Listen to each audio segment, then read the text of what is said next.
Nice,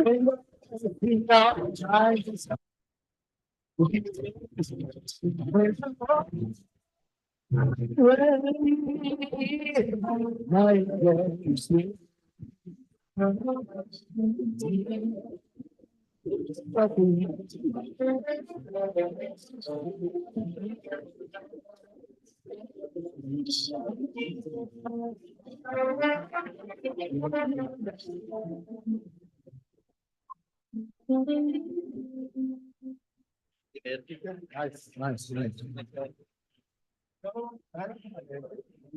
Very soft.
Thank you, Ben.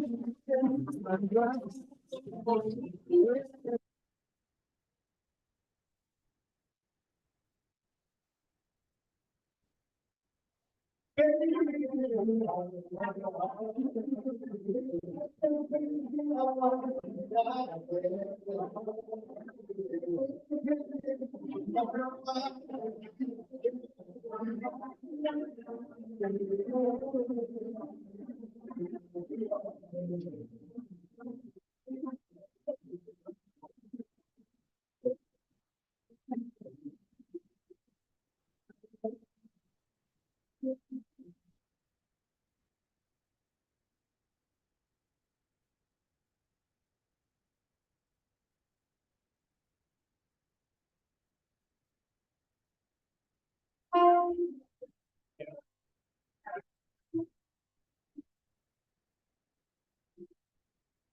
you.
Ladies and gentlemen, good morning. We are about to start our political principles of finding their way to all. So if we can just, I will request you to rise as soon as they walk into the venue itself. So they're gonna walk in now, so we can just grab the walking.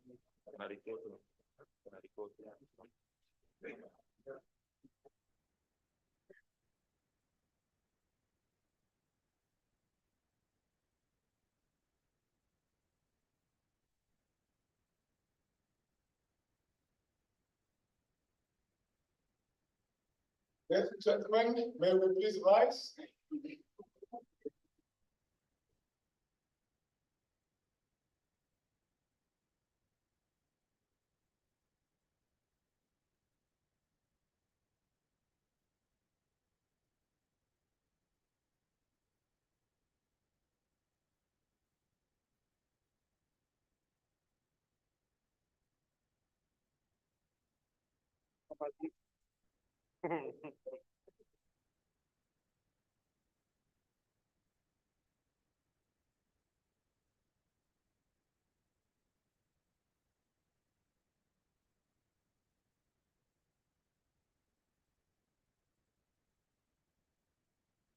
Thank you, ladies and gentlemen. You may be seated.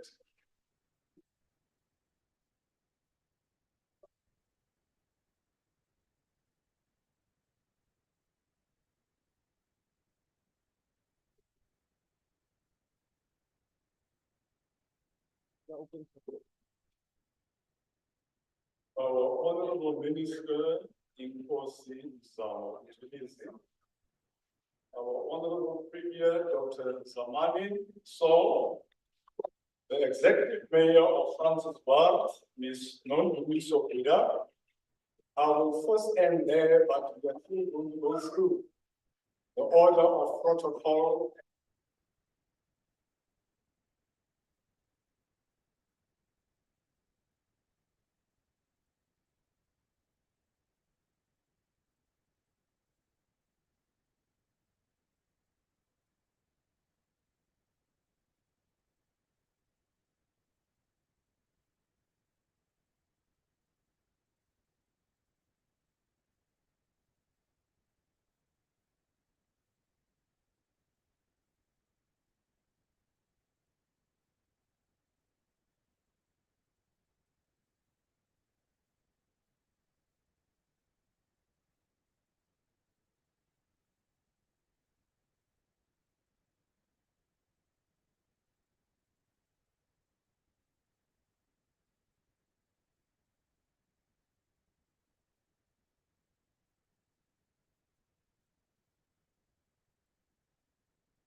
We have our business unit leader of the Auditor General of Africa, which is Ms. Madimaro Singo. She is amongst us together with Mr. Charles Malui.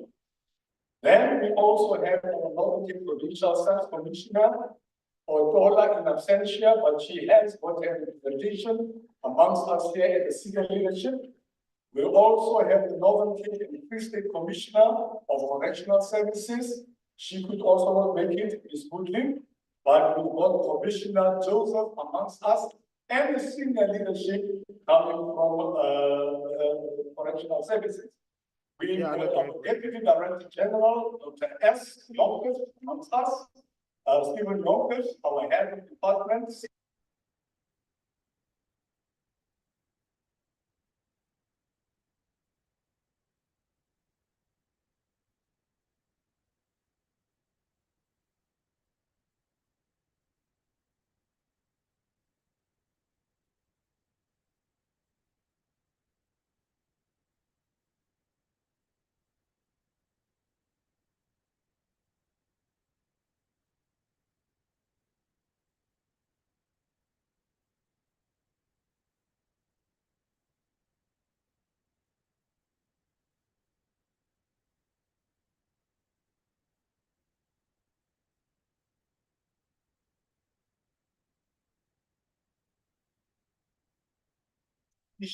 Services.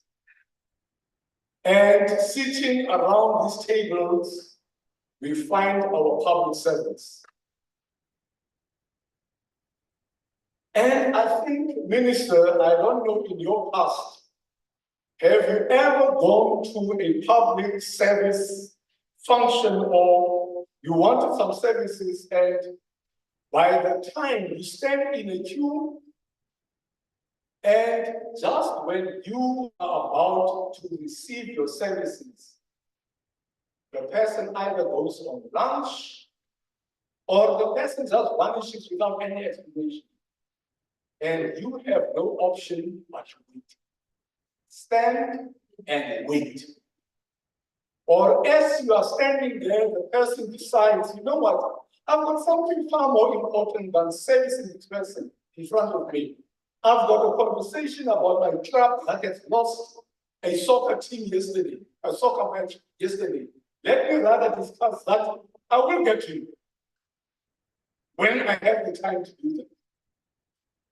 That is one of the most annoying things that you can get. And the person who does that gets paid.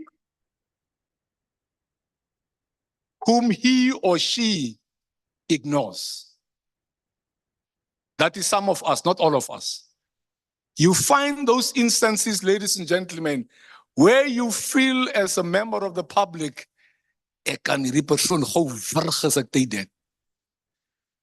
but being civil, you wait until that time. The aims and objectives, ladies and gentlemen, of being a public service servant is simple. To provide the best possible service to those who need it.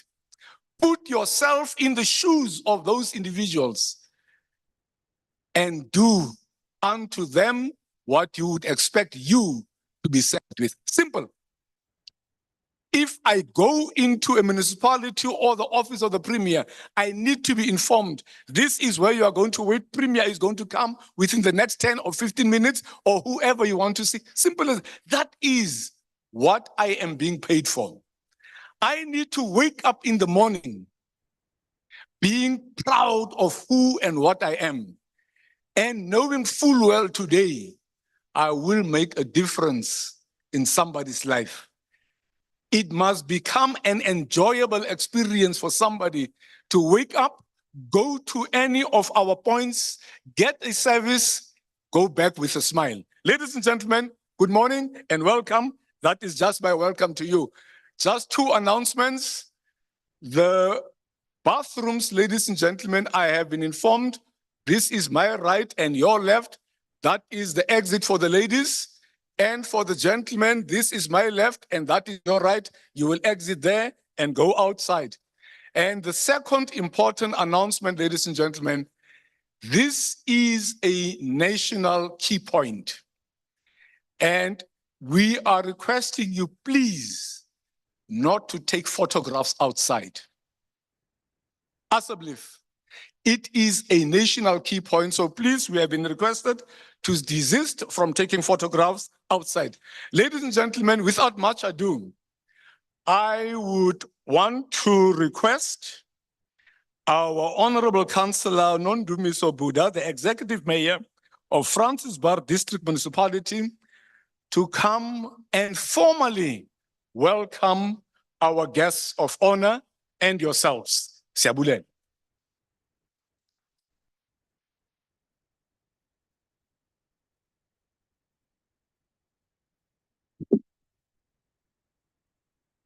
Good morning, everyone. Goeiemorgen. Tumelang. Heita Francis Bart heita. Heita Noordkap heita. Julle baie stil man. Program director, let me greet the Minister of Public Service and Administration, Utatu Nkosi Nomzamo Buthelezi, the Deputy Minister for Public Service and Administration, Ms. Pinky Kekana, the Premier of the Northern Cape, Dr. Zamani Soul, members of the Executive Council present, the Director General of the Departments of Public Service and Administration, the son of soil, our own Director General of the Northern Cape, Mr. Justice Peke Peke, the government officials, invited guests, ladies and gentlemen.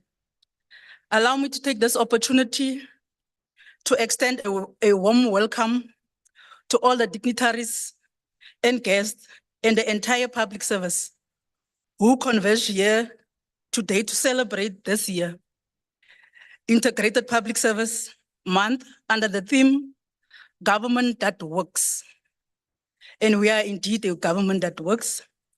Ladies and gentlemen, in our collective endeavors to deepen our democracy across the 3 spheres of government, we consider the Integrated Public Service Month to be an appropriated platform to enhance good governance and public administration in order to strengthen service delivery to all the people we serve. We have to collectively ensure that we build a better public service for a better country.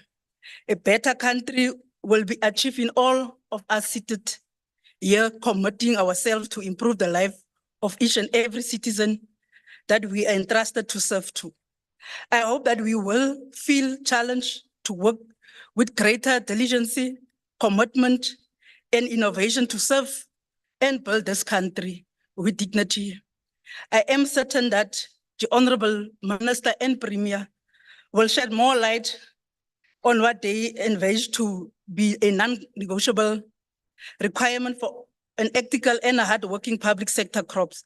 That will indeed lend further an impetus to the initial but lasting vision of the government as a whole in creating a better life for all South Africans. I trust that all of you are welcome this morning. You will acknowledge the good work that is being done by government despite our material challenges, constraints that we are faced.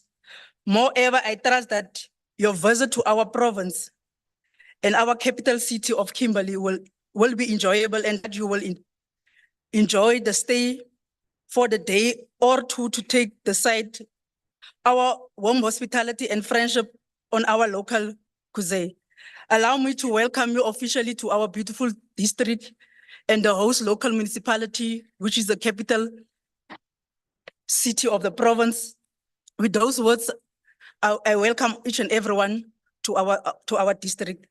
Thank you very much. Over to you.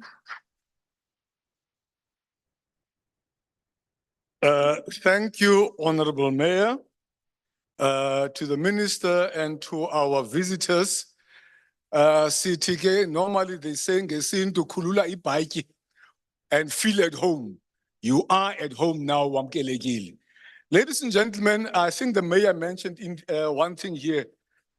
You look a little bit very subdued. I don't know, is it because you owe Premier something that you have not done? That can be the only reason. I don't say make noise, but at least look lively. As a belief. Thank you, ladies and gentlemen. I think before I ask the next speaker, we will try and manage and have things very interactive, ladies and gentlemen. Can I ask our band, this is our pride, Minister. This is our pride and joy in the province. Wherever we go to with the Premier and our MECs, they are the ones who ensure that at least there is life around when we are doing this. So can you just give us one of your jitterbugs so that at least there can be life around here? Thank you.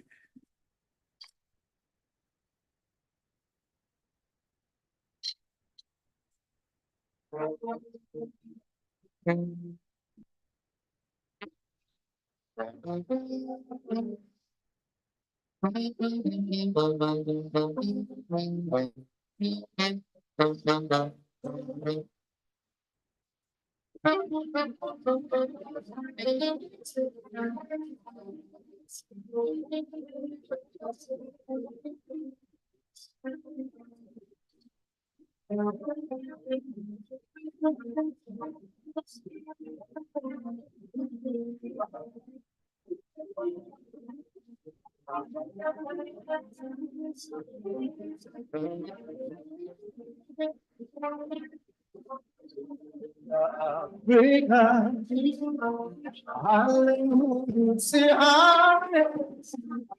My will tell us okay. So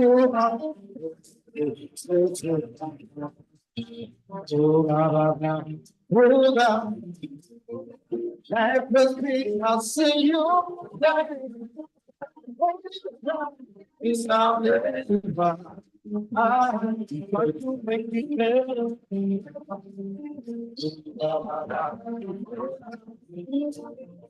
Life must be, I'll see you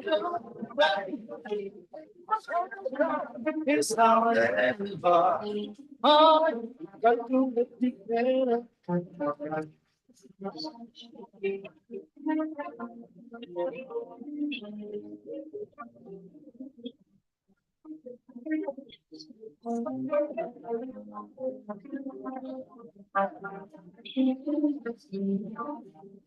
With you, with the lemon song, Africa,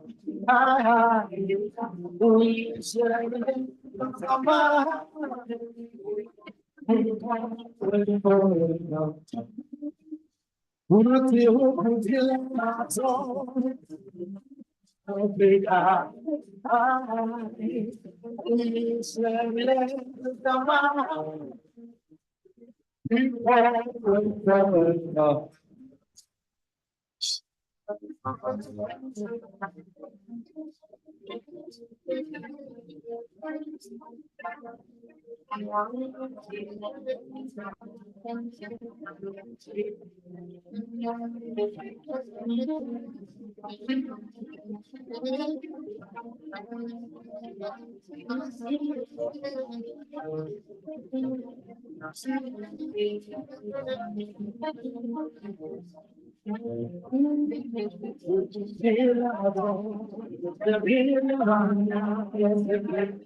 That's our pride and joy.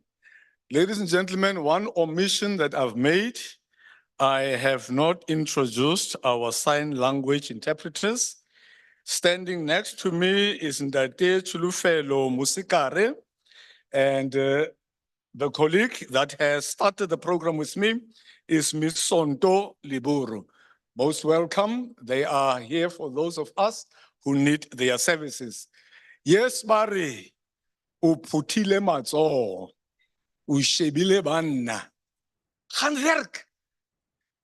Now you handwerk, then you end up not doing the work. That's the other challenge that you're sitting with. So, auli musebetsing, khaitsedi ya ka. Awetse mosebetsi. Ladies and gentlemen, I think without much ado, all of us sitting around the table and those who are online would like to know why I was sitting here. Have we been invited to Sri Sai? It's not just for us to come, sit, get away from our offices, have a break, and eventually be honored with a little bit of something to eat and go home again. There is an important reason, ladies and gentlemen. You know, when you look outside, there is a steady decline, ladies and gentlemen, in the confidence that our people have in what we are doing.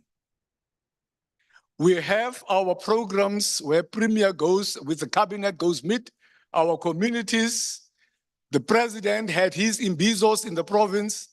And if there is one thing without fail that most, if not all of our communities raise, is the decline as to how we provide the service to them. It's either we do it in a sloppy way or we don't do it at all. And that, ladies and gentlemen, is a call for us to ensure. Let's do what we need to do. But in order for us to have a conceptual understanding thereof, ladies and gentlemen, I will call my colleague, May Makasi, the Director General of DPSA, a very strict lady. Even amongst us as DJs, we are extremely afraid of her. Because if you don't do what she says, it ends up with the AGSC. Thank you.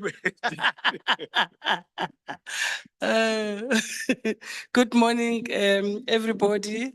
And if I may just say, all protocol observed, so that I don't waste time on protocol. I don't know what DG is talking about, but I do just want to say that my job is very easy. It's to explain why are we here today. And I want to start by just highlighting the mandate of the Department of Public Service and Administration. We like to highlight the mandate every time we get a platform because it gets misunderstood sometimes, even by the AG. So our mandate is to really, as a department, support the MPSA in setting norms and standards for effectiveness of the public service. The public service being national and provincial departments. But however, because we are one government, we work very closely with local government as well. We learn from them best practice. They also learn from us best practice. So part of the norms and standards that the MPSA issues to the public service relates to issues around the human resource management in the public service, how it's organized. And I think you know all these directives that we issue in respect to human resource management matters, in respect to service delivery, access related matters, in respect to labor relations matters, conditions of service. As the DG was talking about the minister being being the employer, including my employer and everybody's employer, who is a public servant, my heart was beating fast because already the negotiations are starting and ingathi kuzoba nzima. But having highlighted the mandate of the DPSA, I just want to highlight that really, the Public Service Month is a program that has been put in place to help us activate a number of things in relation to improving service delivery in the country. So it is really a strategic program of government which is hosted during the month of September. Cabinet, however, has instructed us that this must not just be a program that we do in September. It must be done throughout the year, throughout the financial year. So I suppose, AG, from the next financial year, you are probably going to see in our APP as the department a deliverable around this program because it will be a year-long program and it's a program that's really one of our anchor programs in terms of supporting service delivery and taking out some of our service delivery interventions as a department that we work on.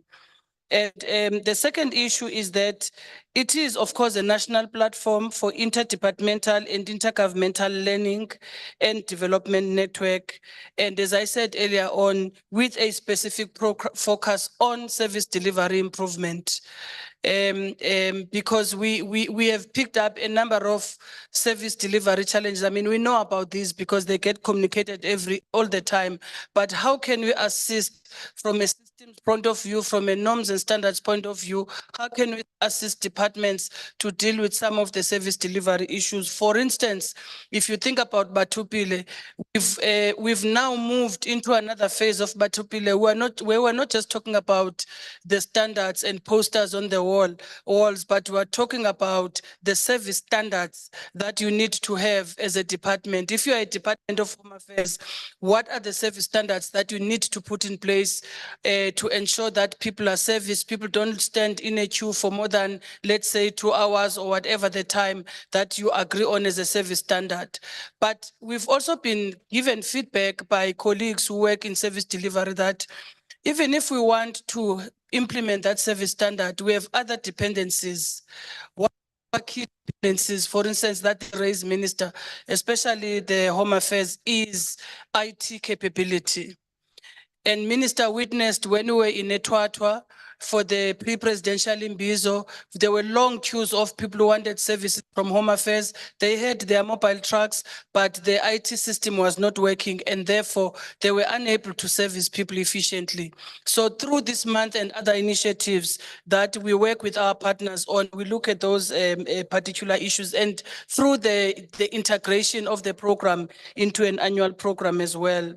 Our concerted effort for this month include recognizing the dedication of people who deliver services. We always read about how bad public servants are, but we know we have a lot of good public servants. We know that we have a lot of public servants who are dedicated to their work, and we have a few bad apples that paint us with that brush, all of us. So it is our responsibility to find those public servants who are good in whatever spaces and corners that we work at, and we are able to acknowledge them. We may not acknowledge you by giving you money, because there's no money in the country, we know. But there are certain things that you can do as part of acknowledging people. Just also saying thank you. Thank you for being there and for ensuring that services are delivered in the country. Public servants sacrifice a lot. I don't want to go back to how public servants sacrificed their lives during the COVID period as well, especially those in the healthcare sector and in the law enforcement sectors and other sectors, to ensure that South Africans are protected and going beyond the call of duty. So we need to celebrate those public servants who really are dedicated to their work, who are here to serve and who are serving. It's very important. The other issue for us is that we also will be doing service delivery. We have an ethics week as part of the Public Service Month, where we're just focusing on ethics and values in the public service. There's a number of activities that are planned in respect to that. And more importantly, is that we will be training our ethics officers. We have continuous training for ethics officers annually in relation to implementing lifestyle audits, in relation to other responsibilities that they have as ethics officers. And I do want to say, DG, that this province is not doing well in terms of lifestyle audits. And I think it's an issue that needs to be given greater attention. I am aware of the delays in relation to the work that you are doing with the SIU, but let's not sit in the comfort of that delay. Let's ensure that we complete the process of lifestyle audits for our senior managers.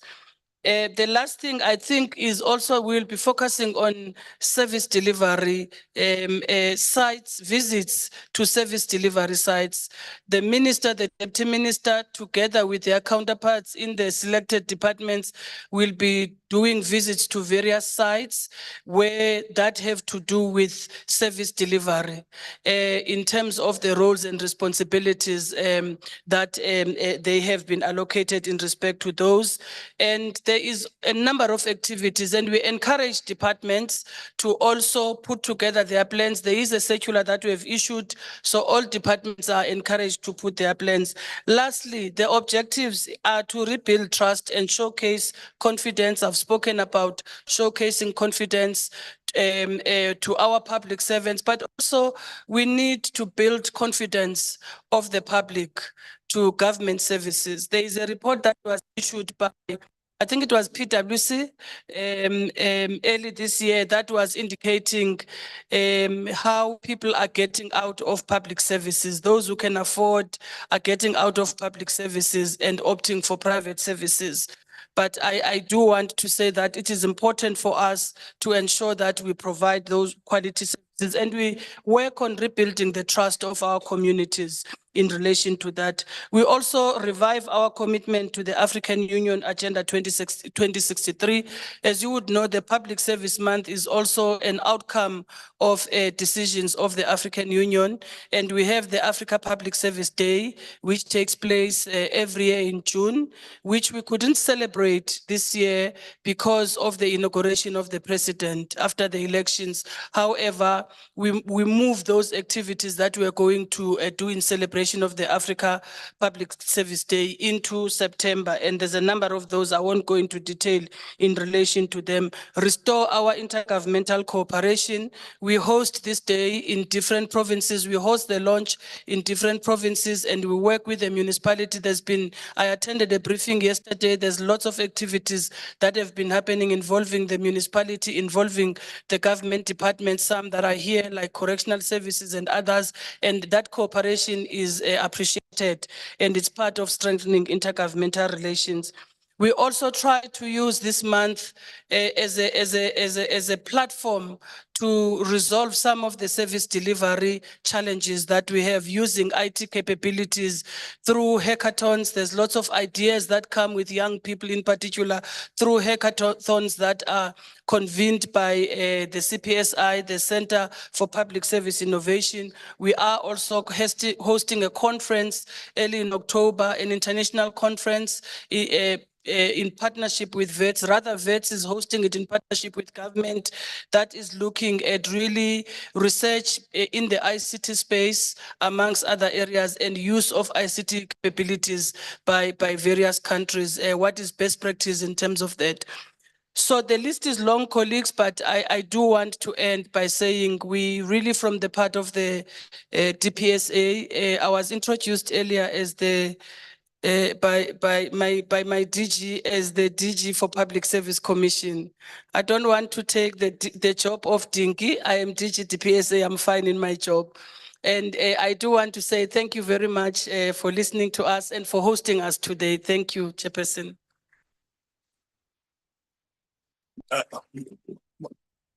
Much appreciated, Dinky, in absentia.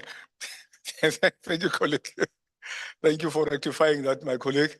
I think just to reiterate what my colleague has just indicated, indeed, we care, we belong, and we serve. And that's what we're all about. Honorable Minister and Premier, a serious matter that was raised by my colleague about our lifestyle audits. Yes, indeed. I think this is one province that isn't doing that well. Mistakenly, or not mistakenly, I think some of us deliberately misinterpreted what the DG said one day during when you were here, during the induction, as he just indicated about our using the SIU. And our colleagues went out to rejoice to say that the DG DPSA said that the province should not use the SIU. She never said that. And I think it's good that we mentioned that on this platform. That was never mentioned by my colleague. It's whatever we use. The only reason that she mentioned that was the cost implication, simply. So for those of us who are finding a reason belatedly not to comply, there is something coming our way. Ladies and gentlemen, I will request our band to do the entertainment again. Thank you, ladies and gentlemen, before the next speaker.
Wesithi akatye bangu nomalungelo inkabi tshonile. Ladies and gentlemen and our honorable guests, Premier, I have been seeing HOD Phiri going from table to table. He is making the announcement, he got a clean audit. They need to know, because you are taking a little bit too long to announce that. So he's taken it upon himself for sports, arts and culture. He made a commitment to the Honorable Premier during the past financial year that he is going to attain one. And indeed he attained one. Congratulations, my colleague. We'll make the announcement on your behalf, at least just to shorten the time that you go from table to table. Now everybody knows. And I make note of that, ladies and gentlemen, in view of the fact that we are going to be asking our next speaker, who is from the Auditor General, South Africa's office. If there is one thing, colleagues, that the second thing that is important, whatever finances that are entrusted to us need to be accounted. If there's one thing I know, even as an accounting officer, I've had so many, I've had numerous fights with the AG. And the simple thing they say, DG mentioned norms and standards, all of those things. They will just say, but DG, this is what was said, how you are going to use the money. I'm just auditing you according to what you have indicated also you are going to be doing during your annual performance and so on. So there's nothing that I am going to do outside. I've lost that battle. I know every year I fight, I prepare myself for a fight, and also prepare myself for submission if I haven't done the right thing. But at the beginning of the year, we always make it a point to ensure on a monthly basis, we check whether we are still on track to do the right thing, so as to make life easy when the AG arrives. Because if there's one thing I've learned, I've never won a fight with them. I still want to wait for that day before my retirement that I will win a battle. Once I've won that battle, I go on retirement. Ladies and gentlemen, I am going to ask Ms. Madidimalo Singo, who is the business unit leader of the AGSA, just to come and address us. Thank you, ma'am. I hope I've pronounced the name correctly. Indeed, you have. I'm winning. You've won the first fight. It's still morning. Morning, everybody. As I've been introduced, my name is Madidimalo Singo. I am from the Office of the Auditor General, and we're really excited to join this auspicious event. Maybe before I start, let me start by acknowledging and greeting the Honorable Minister, the Premier, the Deputy Minister, DG, my stakeholder. I see she stepped off the stage. Ms. Yoliswa Makasi, the Mayor, the PSC person, and let me also appreciate all of you here today. There's something that the DG mentioned, and maybe before I start with my address, that I thought it's important that when we're meeting like this, I first mention where we always have differences of opinion with our auditees. But there's one thing that we align on, and that is that in the work that we do as the Office of the Auditor General, and in the work that the public service officials do, there's one thing that we aligned on, in that our work collectively should impact the ordinary lives of the South African citizen. And I think that is always important to say in all of the discussions that we have, which at times are quite robust, our higher purpose and really what we're all working towards is regarding whether we are seeing an improved lived experience for the ordinary South Africans. I'm thrilled to provide a message of support to all the distinguished delegates that are at this important event under the theme Integrated Public Service Month, with the theme, The Government That Works for You. During the media launch for the 2024 Integrated Public Service Month that was held in Pretoria on the 2nd of September, the Honorable Minister Nkosi Mzamo Buthelezi, you raised a concept of we are one people, one government, and we are working, and we are stronger when we work together. And I want to reiterate this one in that when the minister talks about we are one people, we are one government, and we are stronger together when we work together, it doesn't exclude the Office of the Auditor General. In actual fact, it aligns with our mandate as the Office of the Auditor General. We appreciate, Minister, this inclusive approach. It is highly appreciated and consistent with the concept of the accountability ecosystem, which is echoed in our culture shift strategy.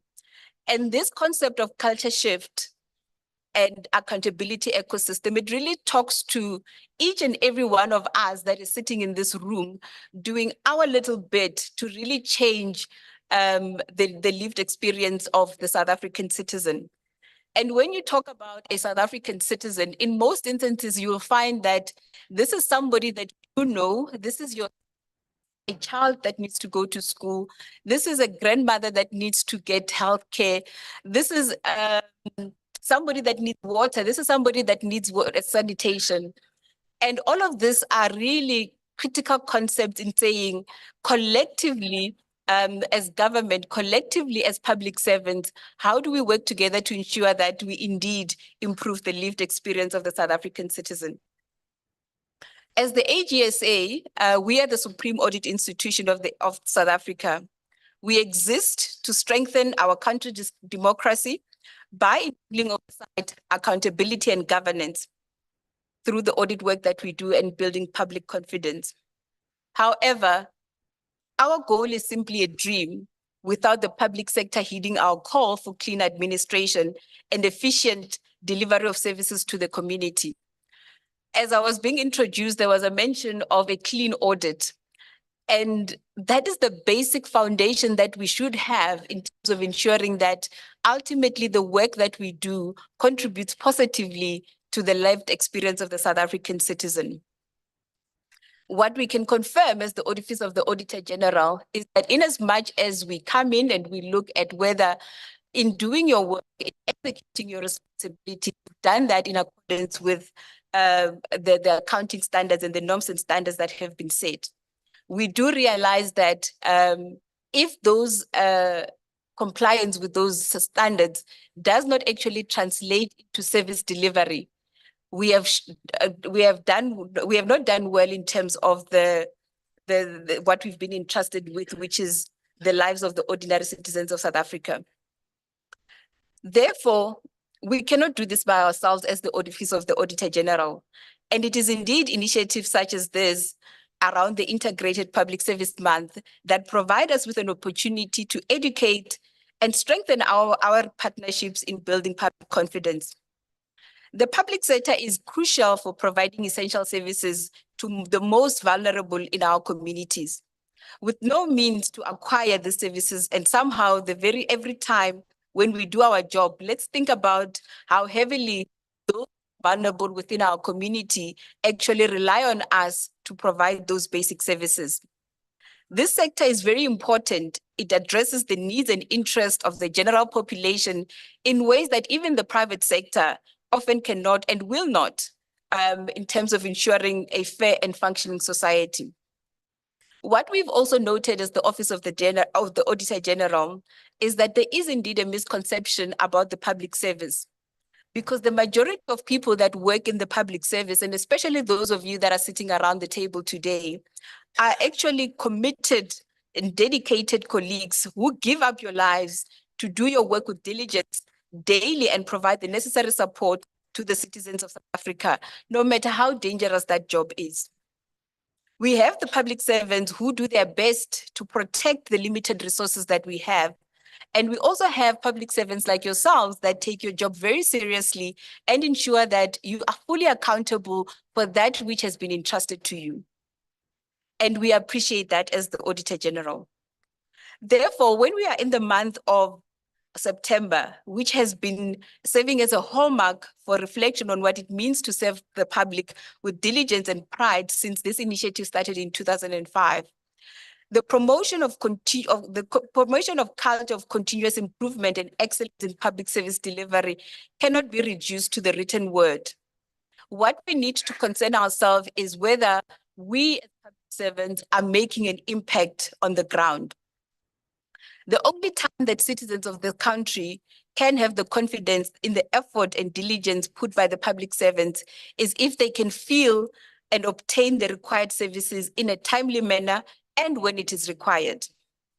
A visible, impactful, and measurable effort with an outcome of South African citizens can tangibly point to and should be able to measure everyday goal of every public servant in South Africa. And therefore, while I want to pause on that particular point around impact, is that it is quite critical that as you carry out your responsibilities within the public service, indeed, your impact must be felt. Indeed, there must be a different way in which the ordinary citizens of South Africa experience the public service. So continuously, we have to celebrate the pockets of excellence that exist in the public service. We must build on those foundations. And again, I say, in all of the work that you do, let's celebrate the successes. Let's build on those things that have worked in the past. But most importantly, what we need to also be mindful of is how do we then continually improve the public service? How do we continuously drive excellence in the public service so that ultimately we do see the desired impact in the ordinary lives of the South African citizen? Let's remember that success is not owned, but rented, and the rent is due every day. So what was successful for us in the previous years continues to be what our citizens then expect of us. So our consistency in the delivery of services is one thing that we should continuously strive for. I want to express my sincerest gratitude to yourselves as the public service for the work that you do, for the sacrifices that you make. And I want to encourage you today to say, in the work that we do, let's make sure that we continuously strive for excellence. Let's continue and let's be committed to let's continue to be dedicated and committed to building a stronger and more equitable society. Your efforts often go beyond the call of duty, and your impact is felt in countless ways. And today, as we celebrate Integrated Public Service Month, I want to encourage you to continue driving performance excellence, to continue driving work that will really improve our ordinary citizen South African lives. Thank you for your resilience, your compassion, and unwavering commitment to making a difference. Your work is a testament to the power of the public service, and it's vital in our lives. Keep up remarkable work, knowing that your contributions are deeply valued and appreciated. I thank you.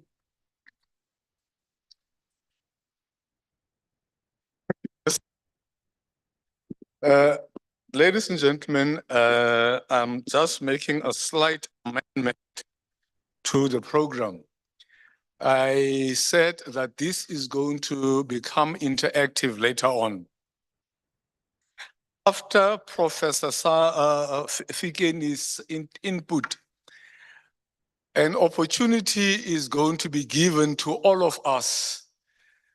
It's either comment or a question or whatever that bothers or bugs you.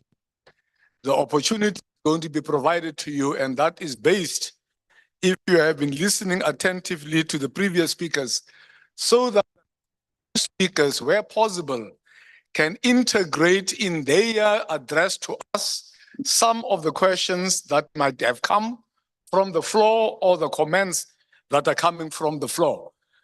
Ladies and gentlemen, let me just reiterate something very profound that my colleague Messingo indicated. Success is rented. Because for some of us, if our successful ones, it goes throughout. It's something, according to her, that needs to be done on a monthly basis. That consistency is not based on the last success that I had 10 years ago. It's on the success that I achieved yesterday, which doesn't count today. I need to ensure today I repeat what I did yesterday. It's like a soccer match or a soccer team, colleagues. Who are Manchester United fans here? Who are Manchester United fans? What? Ooh, they are getting fewer by the days. 10 years ago, Manchester United was the best team. I'll get there. They were the best. You know, they had the best player, best manager, everything best. Nowadays, I can tell you, whenever they go play Ten Hag, praise that please let it not be 9-0 from Liverpool. Please let it not be 5-0. They can't bank on 10 years ago's success. They are a big team still. They still have got the bulk of the money. But the success on the team does not replicate what happened 10 years ago. Ooh, don't mention that one. Chiefs, yeah, no, I am a Chiefs fan also, but yay, I normally watch it retrospectively. If they've won, I don't watch it live. I watch, and if they have won, then I go back and watch it. I tape it. If they have lost, I just pretend they have not played. They are still going to. So it's the same with us, ladies and gentlemen. If I have done something good and I get plaudits for it today, tomorrow, that is forgotten. I need to do it again. And yes, indeed, my colleague, there are pockets of excellence. And what we need to do, we need to transform those pockets of excellence to the norm. That indeed, every day, whenever you arrive there, it is the same. Yesterday's excellence is repeated today again. Ladies and gentlemen, before I ask Prof to come and address us. I know that we've got lots of items. No, no bakasake bangu no malungelo. We can get upikilu no malungelo guku. That's the next one that you are going to get from our colleagues from SEPS. Before I ask Professor Soto Dafike, just before the team starts them. Prof, the first time we met, it was in Mpumalanga, and I still remember 2009. I was working for the IEC.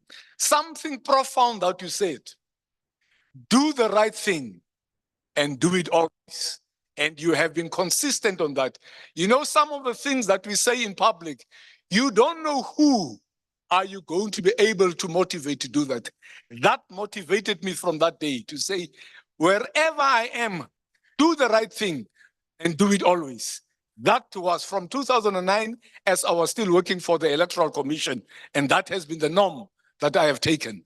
Ladies and gentlemen, I'm giving over to our band so that they can take us through for this before Prof comes and give his input. Jaloers bokkie, zwaar sal jy kry. Zwaar sal jy kry, maar vir my sal jy nie kry. Jaloers bokkie, zwaar sal jy kry. Ek sê jou, zwaar sal jy kry, maar vir my sal jy nie kry. Hang my aan die Haviesstraat. Hey, hang my aan die Haviesstraat. Ek sê jou, hey, hang my aan die Haviesstraat. Ek soek dat ek die om my los kan maak. Hang my aan die Haviesstraat. Hey, hang my aan die Haviesstraat. Ek sê jou, hey, hang my aan die Haviesstraat. Ek soek dat ek die om my los kan maak. Jaloers bokkie,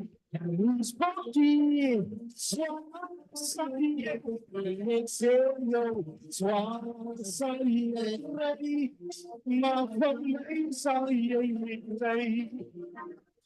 Jaloers bokkie, zwaar sal jy kry.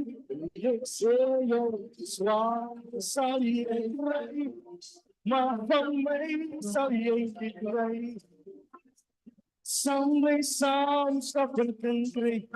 Sleep voor van die lewe, so leef het my. Maar jy sal swaar kry, maar van my sal jy nie kry.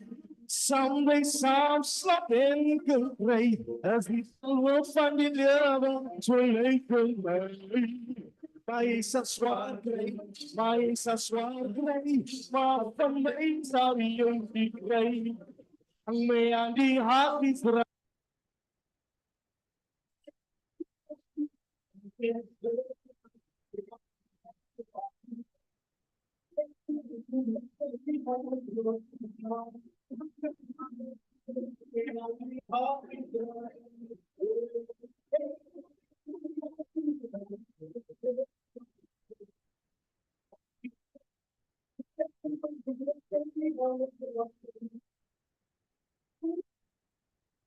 Namamatu, vira, voor my tranen rus. As nie wat vandaan, van my belem. Los op die,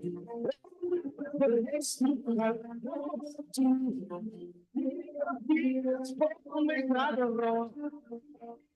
As nie wat vandaan, van my belem. Ek sê los op die. Ek wens ek het soos 'n engel. Ek dan vlieg weer die Franse tralies deur. Dan vlieg ek na die arm van my moeder. Vandaar sal ek leef tot die dood. Ek wens ek het soos 'n arend, ja. Dan vlieg ek weer die Franse tralies deur. Dan vlieg ek na die arms van my moeder. Vandaar sal ek leef tot die dood. Ek die dood is toegaan. Voor my tranen rus. Nog nie wat vandaan, van my belem. Ek alleen. and lost not be. Give me hope to where give me hope to where for the morning come. Give me hope to where hope to where hope before the morning come. Well, to where she was a country, she wasn't down in the transport. She makes a few of her people happy. Oh, she don't have the rest at all. She wants to something about me. It puts a product in the connection. But baby pressure will make you and see. How everyone could love as one. Give me hope to it. Give me hope to it. For the morning come. Give me hope to it. Hope before the morning come. Give me hope to it. Give me hope to it. For the morning come. Give me hope to it. Hope before the morning come. Thank you. Thank you, Ben. Thank you, Ben. Colleagues, my apologies. I see that I received a message earlier on from one of my colleagues to indicate to you there's tea, coffee, and sandwiches at the back. By the way, I hear now I'm so late, they are finished. My apologies. Because I realize now the life of a civil servant is not an easy one. Premier, and that's what I want to ask colleagues. I hear the sandwiches are done. Can we please find our way back? Because it's next to Radio Timaneng, also on the other side. There are people who are listening online, and we are disturbing them. Can we ask the colleagues at the back to please find their way to the tables? I do realize that there are people who need to drink their medication, because as a civil servant, as low blood drug, as all the lifestyle diseases that we have, and that's not because of the food that we eat, it's because of the stress that we have. Thank you, colleagues, much appreciated. Can I please, I'll wait until the last of the colleagues sit, because I cannot ask the speaker to come whilst there is still some commotion. In the meantime, Honorable Premier, I have indicated which side the bathrooms are, the ladies on this side and the gentlemen that side. I'm sitting with a risk from the office of the Premier. Our risk manager went out where the ladies are going out. So there's a huge risk there already. I don't know what is going to come later on to indicate what risk happened outside. Thank you, colleagues. I'm waiting for the two gentlemen there at the back. Asableef, when you are done, no, get your tea, don't worry, get your tea. Much appreciated.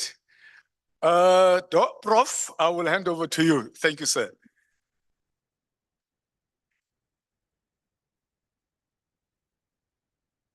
Thank you, Program Director and DG of the province. Our Honorable Minister of Public Service and Administration, Minister Nkosi Buthelezi, our Honorable Premier of the province, Premier Saul, our host and mayor, and all other dignitaries who might be online. I recognize the DG of the Public Service and Administration, Ms. Yolisa Makasi, DDG Novugela. I recognize my fellow commissioner, who is also a resident commissioner here, Anele Boya. I recognize all the different stakeholders who are representing the Chapter 9 institutions such as the AG, representing the different agencies. I also greet our host here in the Army base. I ride on the protocol already observed by our program director. First, let's congratulate you, Minister, and your department for organizing this event on this relevant theme of the integrated governance, the public service that works for the people. I just want to start as a way of reflection by reflecting what the Prime Minister of Mauritius once said addressing public servants. He said, around the world, public service is the largest service provider. There's no other institution on earth that is larger than public service. Not in the private sector, not in the civil society. And billions of people rely on the work of public service for their life to go forward. For countries to interact between themselves. And on your daily life, you will encounter that frontline staff member and that back office member who works on your documents. He went on to say, public service is also the largest employer in the world. So we should take note of the institution that you are part of and the magnitude, the significance of the role it plays. And Dr. Ivor Chipkin, in a training or induction program of Parliament recently said, public service is the engine of any country and the leaders are the drivers. And you know what happens when the engine fails. You can't move forward. You are therefore that very important component in the life of our democracy as we mark 30 years. Such days such as this one are meant for us to step back and reflect the meaning, the significance of the role that we play. We are also happy that the issue of the state capacity and building the institutional capacity of the state remains a priority for the 7th administration. Because very often in the past, all other priorities such as economic growth, fighting corruption, rural development were mentioned. Not realizing that if public service is not capacitated, none of those can be implemented. Even Chapter 13 of the National Development Plan puts it plain to say all these other chapters and the objectives of what the country ought to be in 2030 depend on the capacity of the state because it is that delivery mechanism. Chapter 10 of our Constitution in Section 195 outline the values and principles of public service. And one of those, which is the very first one, is that promotion of ethical and professional public service. But another one that is very much important, it says the realization of efficient, effective public service. Efficiency comes when we work in an integrated fashion. Inefficiency comes when we work as silos. Meeting in this military base instead of going to a hotel elsewhere is a sign of integrated planning.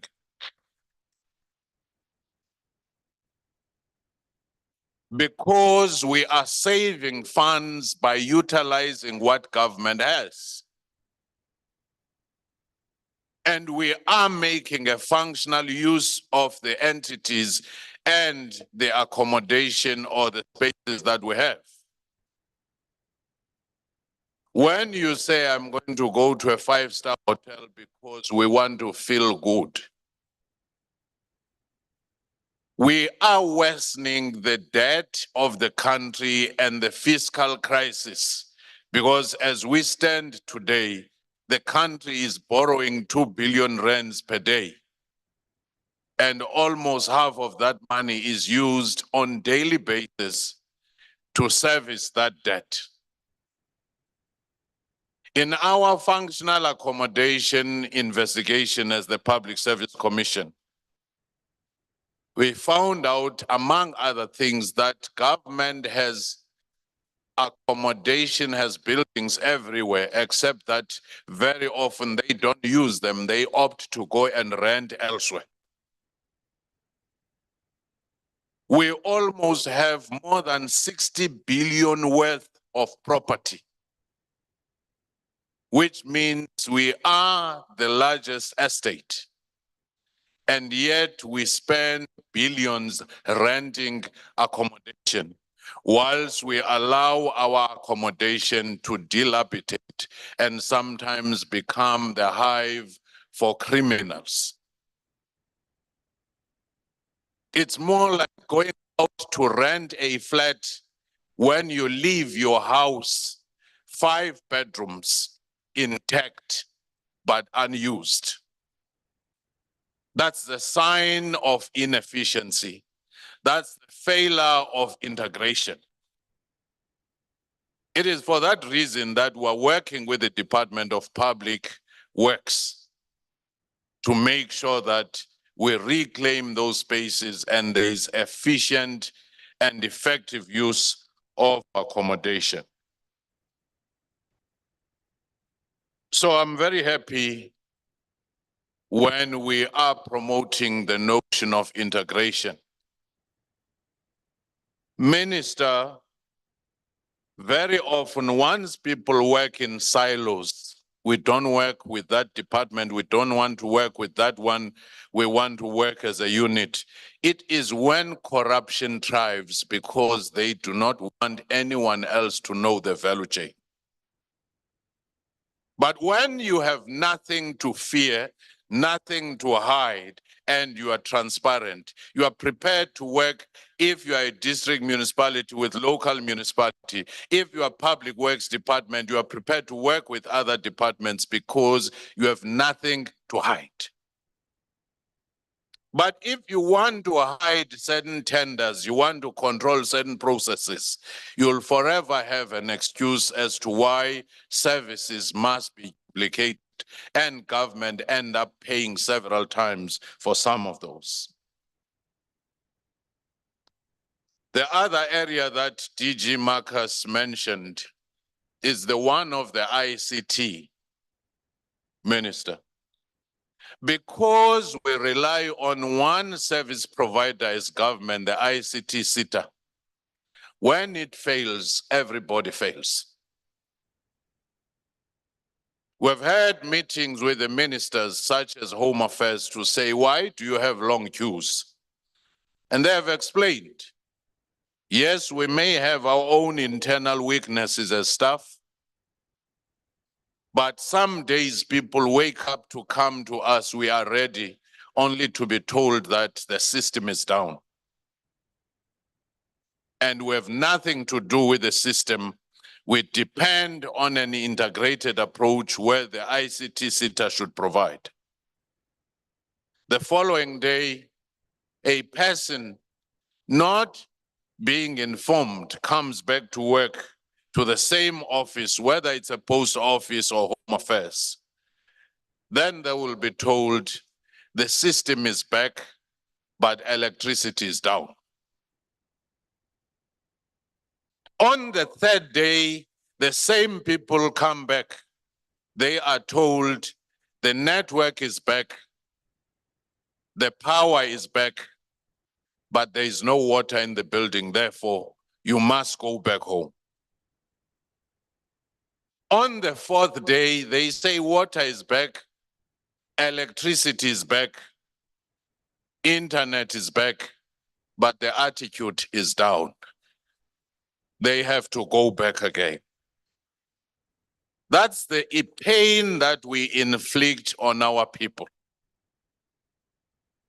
And we forget that one day we will leave our jobs.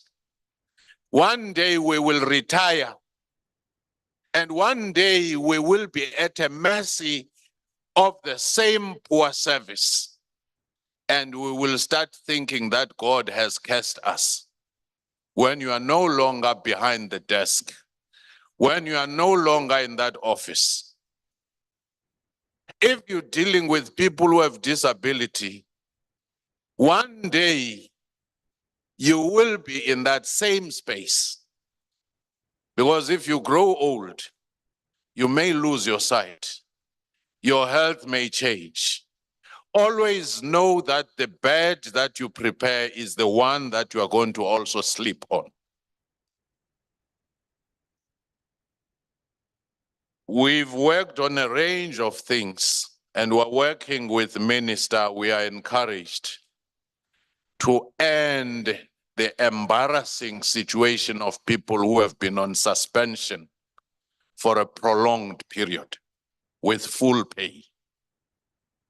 One of those cases that came to us had been on suspension for 12 years with full pay. Some 7 years. No country self-respecting and no country that respects its statecraft can afford such a thing. None whatsoever. And we're determined, we are relentless, and we're encouraged by your attitude, Minister. We are not going to stop until it is done. We forget that the state does not have money. The state collects your own money. In your pay as you earn, that's your money. When you stop in any garage to fill fuel and there's a levy there, that's your money. When you get into a shop and you pay VAT, that's your money. When you misuse, you're misusing your own money.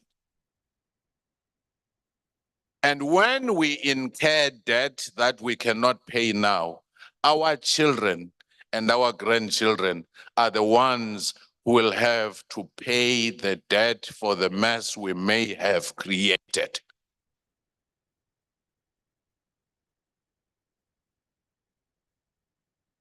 So what the message should be today, as I try to conclude, is to say, one, honest average public servants who wake up every day and want to make things right get blemished because of some of rotten potatoes. But we must know that it takes one stick of matches to burn the whole forest. Hence the public sounding desperate at times. It's not because all of you are not doing your work. But those who want to do wrong might be few, but they are well organized and their impact is high. And I hope today it will not just be the words that we utter, but should be the turning point and the action that should be seen. As Amilcar Cabral, a great African thinker, said, always bear in mind that people are not fighting for ideas, for things in anyone's head. They are fighting to win material benefits, to live better and in peace, and to see their lives go forward, to guarantee the future of their children. People are not interested in our annual reports. People are not interested in our speeches. People are not interested in what we promise. Ultimately, they'll measure our success on whether what we say we're going to do has an impact on their lives. In fact, they've become cynical. Each time we come and say things, but we don't do them, because they think we've become masters of hypnosis using words. So let's bring the real meaning to our democracy. And I want to end by saying the district development model, Minister, was meant to integrate. But I think it needs to be regulated and legislated because it works where chemistries are working. But where chemistries are not working, since it is voluntary, it doesn't seem to work. Let's work on that ecosystem of accountability, oversight, and service delivery. And that day, if we do it right, is the day such days will have a meaning.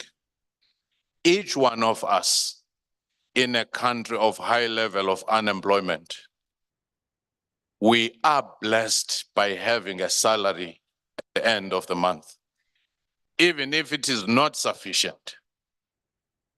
We are on the mountain top because we can open accounts, we can do things. But it is now time for us to leave the mountain top and go down to the valley where the people are. I thank you.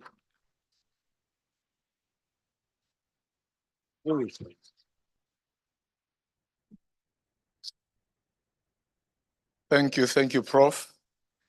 Yes, indeed. I think I'll have to get off my own mountain and try and ensure that I do what I am being handsomely paid for.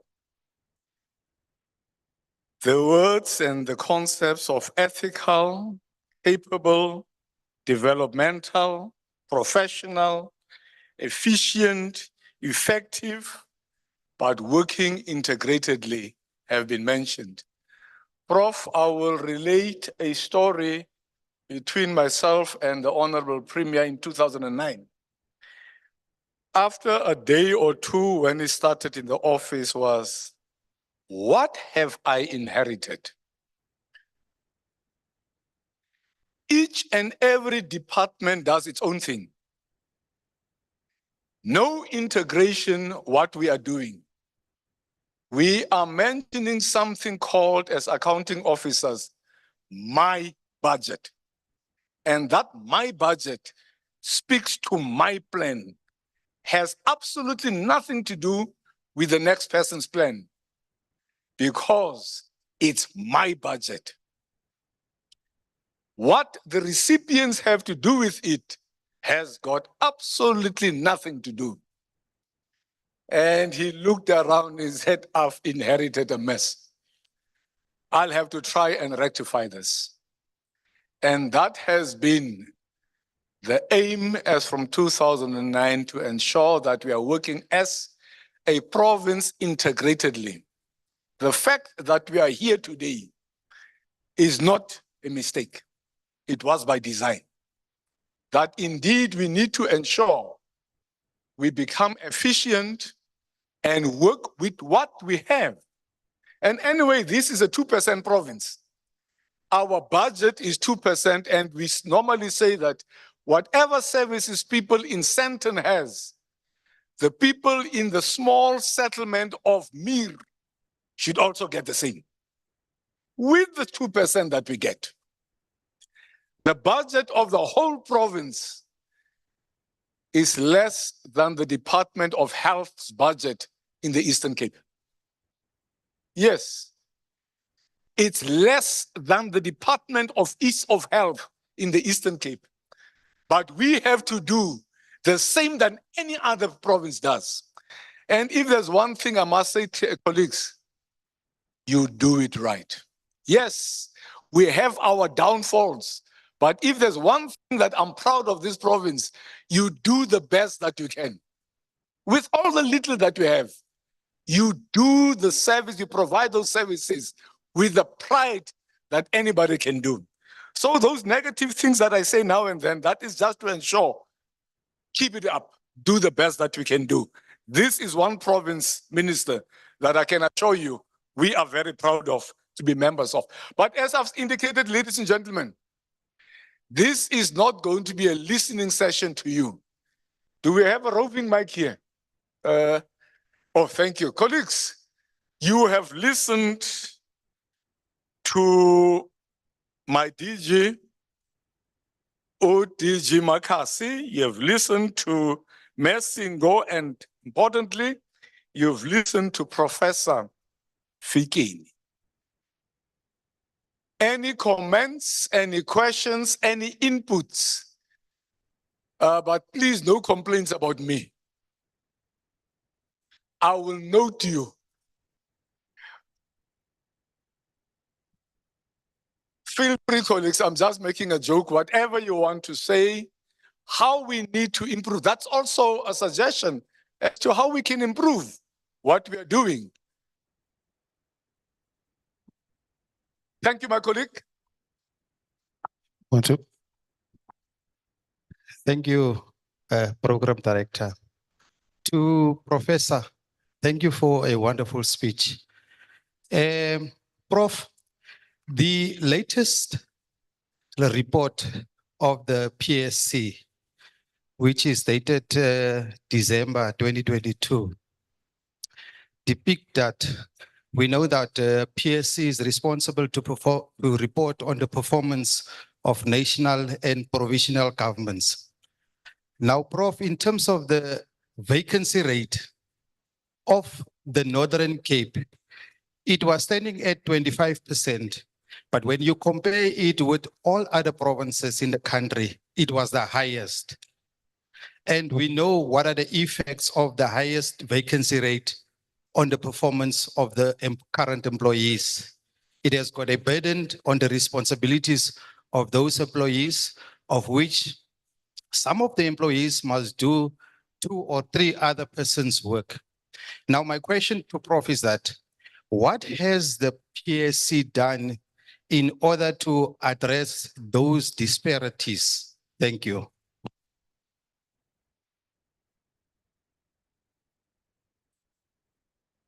Thank you, colleague. There's the next. Yeah, thank you. My name is Kuzabo Khajwi. I just want to ask the professor a number of questions. First, he has indicated systems failure and made example with Home Affairs to say the system is down, there's no water. He mentioned endless things and there's no electricity. And then the 4th time when you go there is the rotten attitude of the public service. And the other question would be where government owns about buildings to the tune of 6 billion. But the professor has not provided solutions. What is it that we need to do in terms of systems failure, all the infrastructure failure, including the wasted assets of the government, where government departments, they rent fancy offices? Can I have my colleague next to Mr. Twasa there? Me? Yes. Yeah, yes. Yes. Sorry, DG, for not standing up, reasonable accommodation. It's part of the business. My name is Mzimkulu, and I'm change management and transformation at Health. I've been working with change management for some time. And I'm going to use the language which we usually use in change management, which is called workplace hyenas. You see, the professor is something very important. The problem, the thing with workplace hyenas, they are well organized and they know how to be promoted to the top floor and they block the whole system. If you go into the departments, colleagues are broken, the good ones, who really wants to make a difference.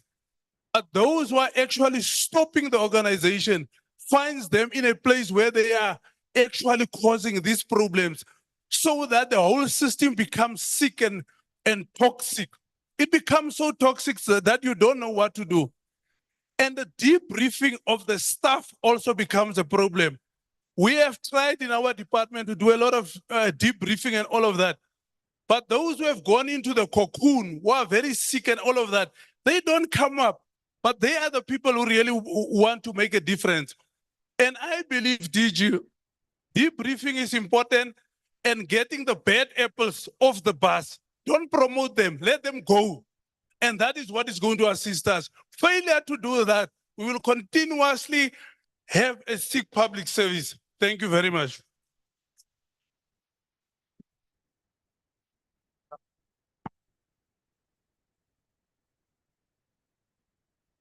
Good morning, I'm Justine Moncho. We welcome the presentation, Prof. It really inspired us to see that there are still people who really do what they're supposed to do to make the lives of our people better. A comment that I would like to make is that this cost containment is really hampering service delivery. As public service, we cannot do our work as we're supposed to do because there's so much things that we cannot do to make sure that we improve and we service our people.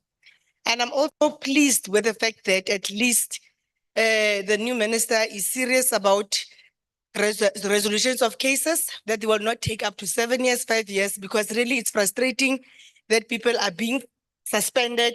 And in most cases, employers lose their cases and they just frustrate employees because their egos are bigger than what they're supposed to do. And they don't really deal with labor issues. They bring personal matters to work.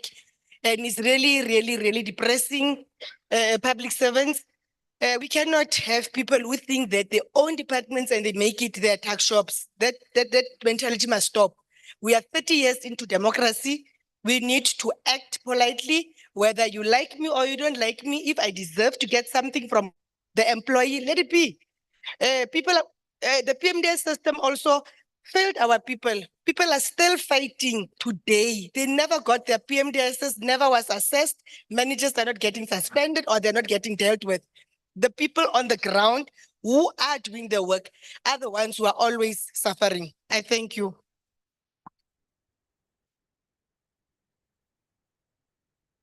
Thank you, colleagues. Prof, it seems to me nearly all of those have been motivated by your rousing speech, input of what we are supposed to do. If I can give Prof just 2 seconds to at least respond. Thank you very much for that.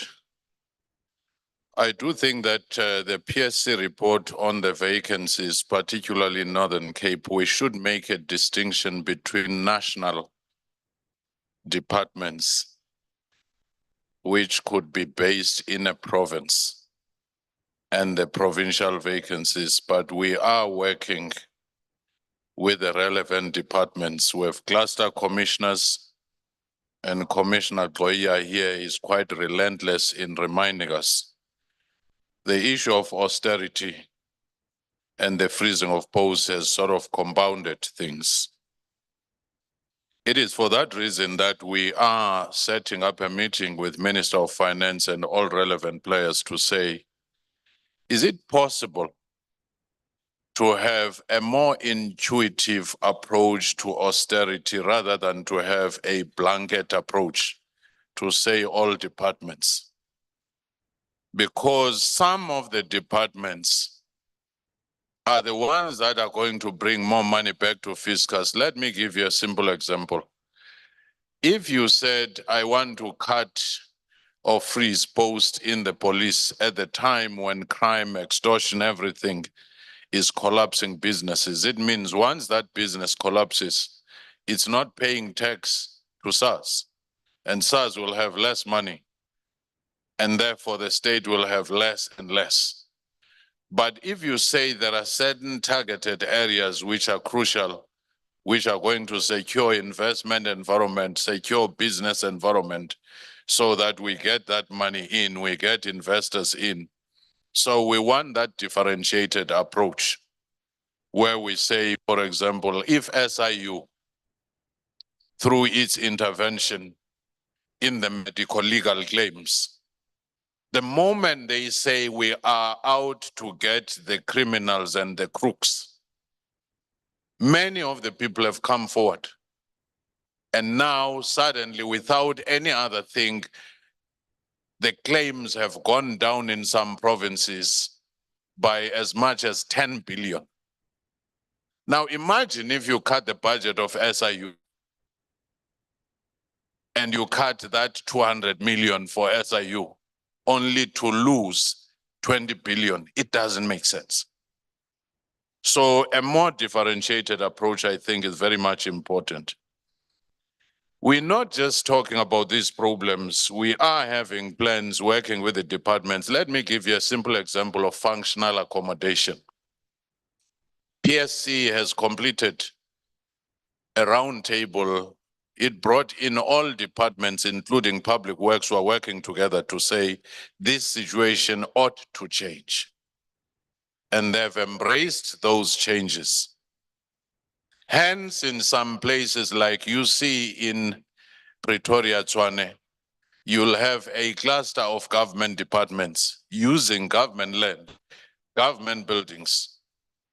Hence, we are now encouraging even entities to say, if we have a boardroom as PSC in Cape Town and Parliament wants to use that because Parliament is still not available, they should use it for free. If Department A has such good space and boardrooms to use, there should be that arrangement among departments instead of having to go outside. Then we will start practicalizing what we are doing. In fact, when you say you want a retreat, it doesn't mean you have to go hide in a bush lodge somewhere. You can retreat into another department because it's not familiar to you. It's a new space anyway. There are hyenas in our departments who have created this havoc. I think we must appreciate the public sector reforms which are taking place. If they are well implemented, they will eliminate many of the hyenas. The problem is that, especially in the media space, in the social media space, what makes headlines is 1 tree, 2 trees falling. But when you grow a forest, that does not make headlines.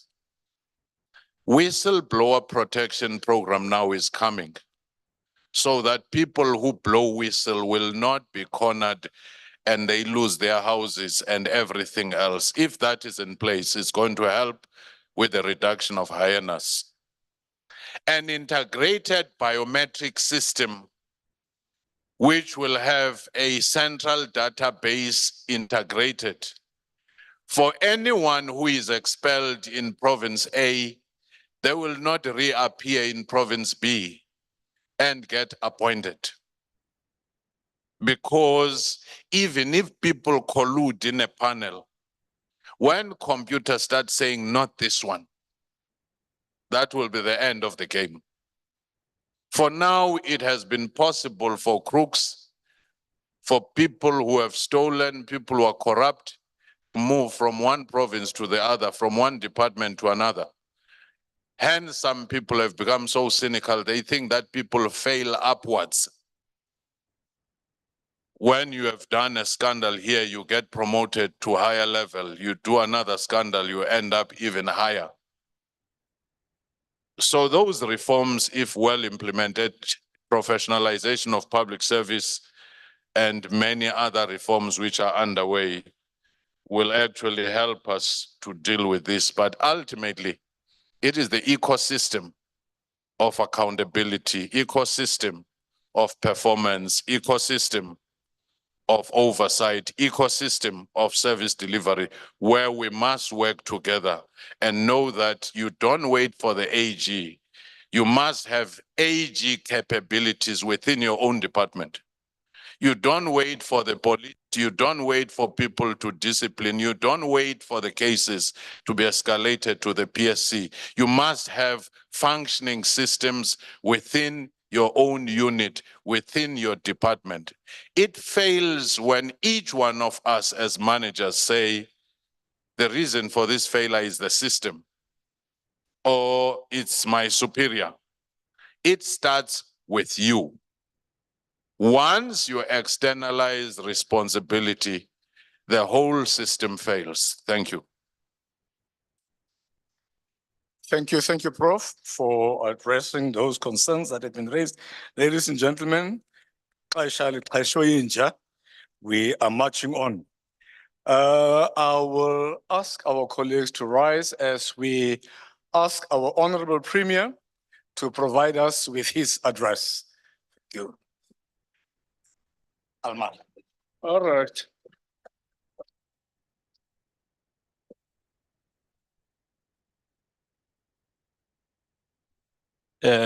Baie dankie.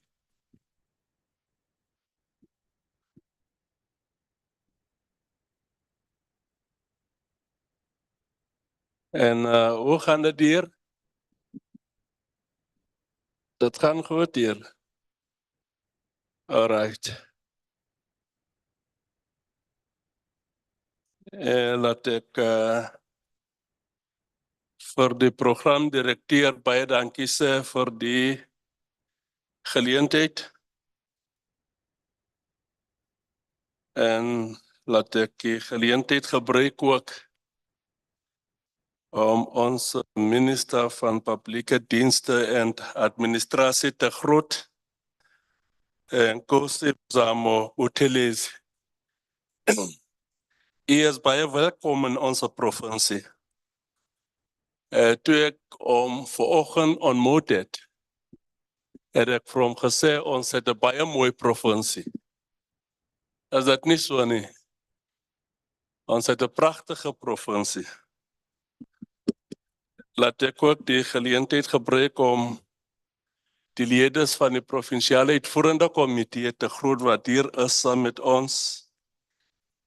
En ook onze uitvoerende burgemeester Nondumiso Buda wat die verwelkoming gedoen. Ons het ook tesame met ons hier die direkteur-generaal van die departement van publieke dienste en administrasie. Dit is mevrou Yoliswa Makasi. En ons is baie dankbaar vir die boodskap wat sy vir ons vanoggend gegee het. Die voorsitter van die publieke dienste kommissie, Dr. Somadoda Fikeni, u is baie verwelkom. En baie dankie vir die boodskap wat u vir ons gegee het. En al die staatsamptenare wat hier is, kan julle vir julleself 'n lekker hande klap gee? Ons is baie bly dat u hier is. En ek hoor hulle klaar hier, hulle sê hulle kan my nie hoor nie. Hulle klaar, hulle sê hulle kan my nie hoor nie. En ek sê vir hulle, ons is aan die Noordkap hier. En ons as die Noordkapsters, ons praat Afrikaans. Let me also welcome all the members of the media who have decided to join us here and also pass my regards and greetings to our provincial commissioner, Mr. Anele Tloyeya, the DG, and all other senior public servants that are part and parcel of this program. Program Director, it gives me great pleasure to be afforded this opportunity to make this address as we launch our Integrated Public Service Month. This year's celebrations coincide with the 30th anniversary celebrations of our democracy. The theme is a government at work for you. It's perfectly aligned to the transformative spirit of the past 30 years. Contrary to the narrative that seeks to define these 3 decades as being underpinned and characterized by underdevelopment, this government has been a government at work, and we continue to tirelessly work for the people of this province. Major strides have been made to improve the living conditions of the people of the Northern Cape. There has been visible improvements in a number of areas with regard to service delivery. Access to water, electricity, sanitation in the province has consistently been above the national average as reported by Census 2022. The number of households with formal dwellings has increased from 78% to 85% in 2022. 82% of households have access to on-site pipe water. The amount of households that have access to electricity as a main source of power increased to 93%. I'm deliberately raising these figures so that we should be able to separate headlines from trend lines. Whilst you might encounter a headline that says there's a pipe burst in the street, the trend line is not reported. That 80% of the households in that street and 80% of the households in the Northern Cape have got piped water in the yard or in the house. So we tend to be more consumed by headlines. Whilst we might get a report on a case of murder that took place this weekend, the same weekend police could have arrested 100 people, could have confiscated more than 10 guns, could have confiscated okapis from more than 100 individuals. So whilst we are in this trajectory of encountering challenges, we should also at another level appreciate the progress that we make as a country, because our responsibility is to build on that progress that we make. Whilst we might occupy such platforms and speak about how corrupt public servants are, there's thousands of the 28,000 public servants we've got as provincial government in the Northern Cape who are honest public servants, who are working very hard, always on time at work and never leave up until it's knock-off time. So we should not shroud that positive narrative of hard work, commitment and honesty with a blanket of corruption. Where there are instances of corruption, we'll have to deal with them head on. But that should not erase from our view the fact that there are public servants who are honest, working very hard. And we encounter those public servants on daily basis. Program Director, when we started the 6th administration in 2019, we've articulated a vision and we said, this won't be an unguided drift. By unguided drift, ek beteken niemand sal sy eie ding doen hier nie. We've articulated a vision that is based on 3 pillars. We said, number one, ons moet onze provincie moderniseer. We need to modernize the province. Number two, we said we need to grow the economy of the province. And number three, we said we need to make the province successful. By making the province successful, we actually focused on 2 apex programs. Improve the quality of public education and improve the quality of public health. This is intentional and very deliberate. As we woke up this morning, there's 311,000 children that went to our schools in this province.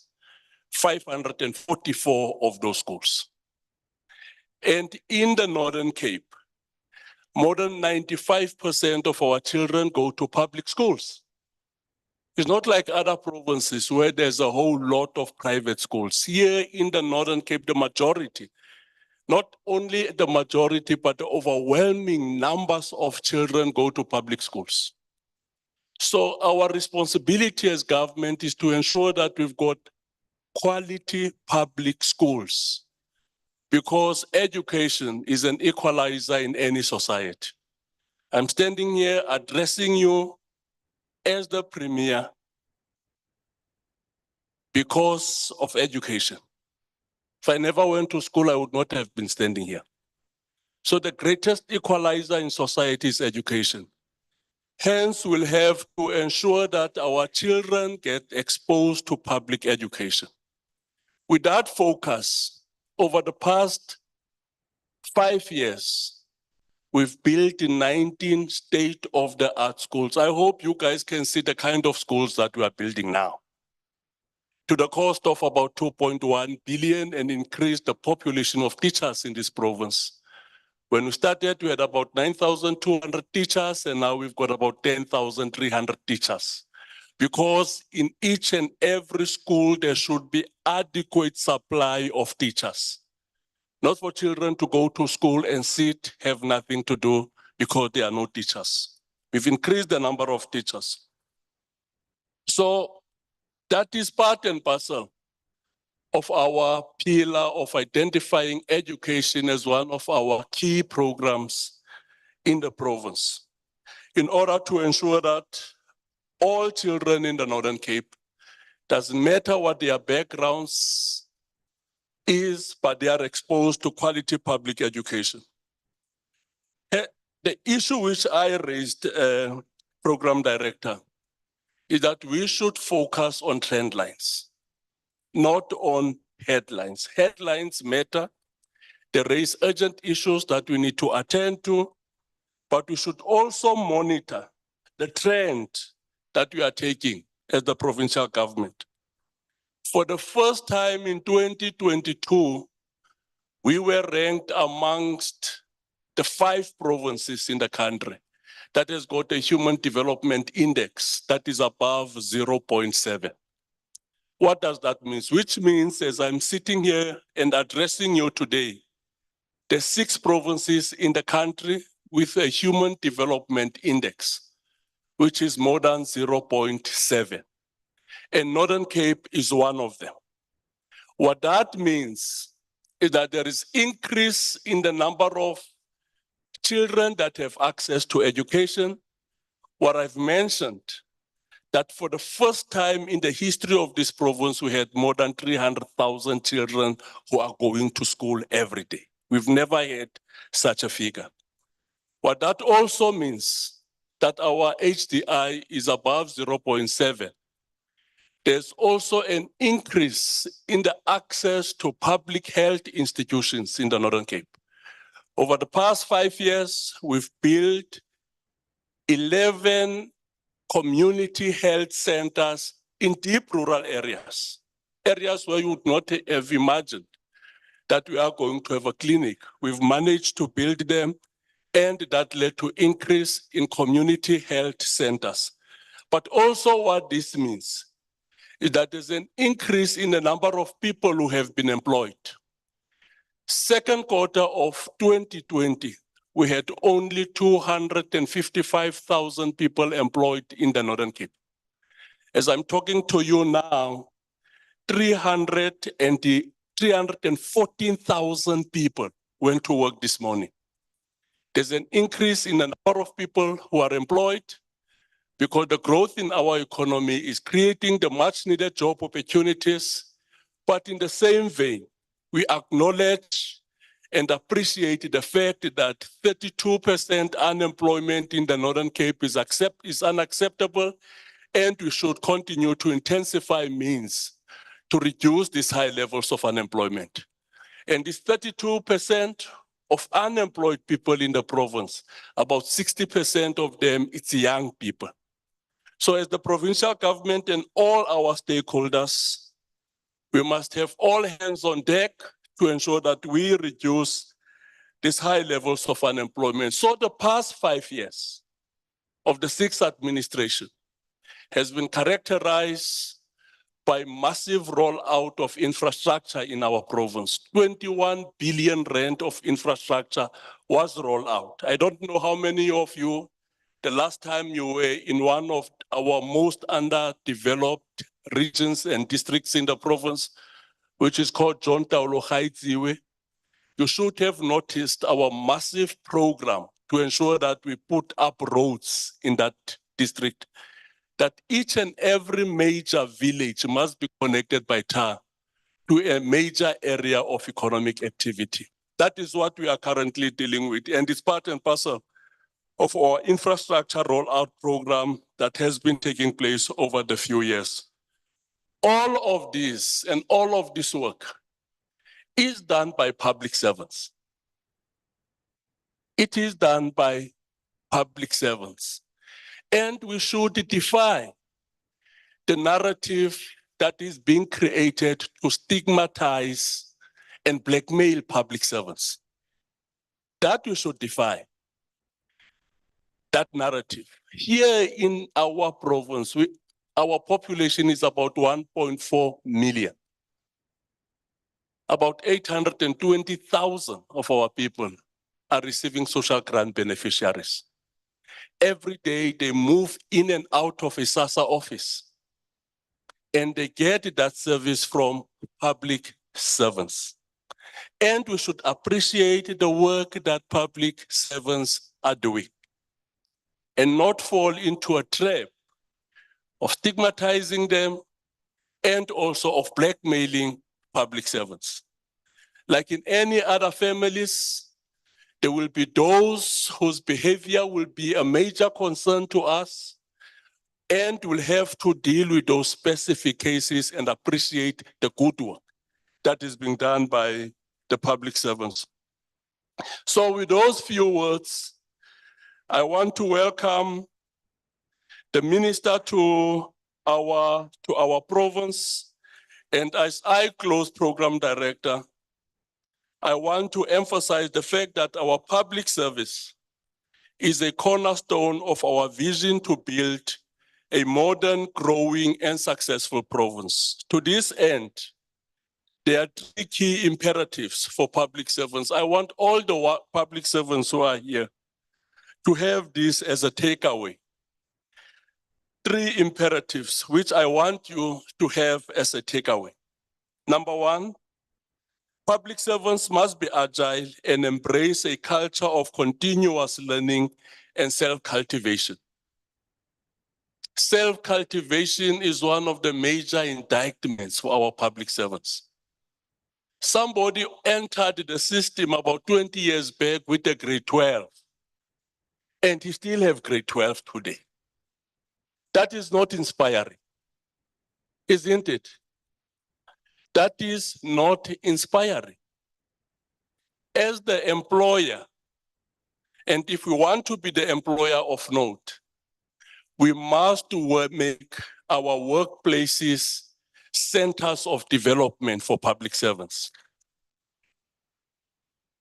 Centers of development that triggers a sense of self-cultivation.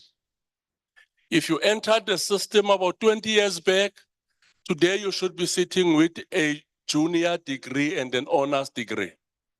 And you tell a story that I came here, I only had a grade 12 certificate, and today I'm an honors graduate. That is what we want. Because the world is changing so fast, the grade 12 of 20 years back could be equivalent to a grade 7 today. Have you tried to assist your children with homework? Have you tried to assist your children with homework?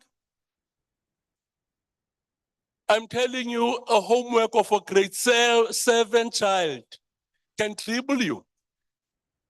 It triple you, so I've never come across Sweden. So the world is changing at a very fast pace. So self-cultivation is very much important. But that poses an obligation both on the employer and the employee, that you need to do something to sharpen your skills, to be a 21st century ready employee. We've got a guy there in our office. He says he is scared of a computer. He does not even want to touch a computer. When we are moving things in the office, he says, please let me not touch this thing. He does not want to touch a computer. And he's been in the system for 17 years. So we'll have to attend to that, because in order to strengthen the capacity of the state, that depends on the individual input of each and every employee. Sharpened employees, they sharpen the system. So that's what we'll have to focus on, the issue of self-cultivation of our public servants. The second one is that public servants must support innovation and create an environment where innovative ideas are welcomed and explored. That's one of the greatest frustration over the years I've experienced. When you try to introduce something new, you are told that we've been doing this thing like this for the past 15, 20 years. Because in the public service, we turn to be ancestor worshippers.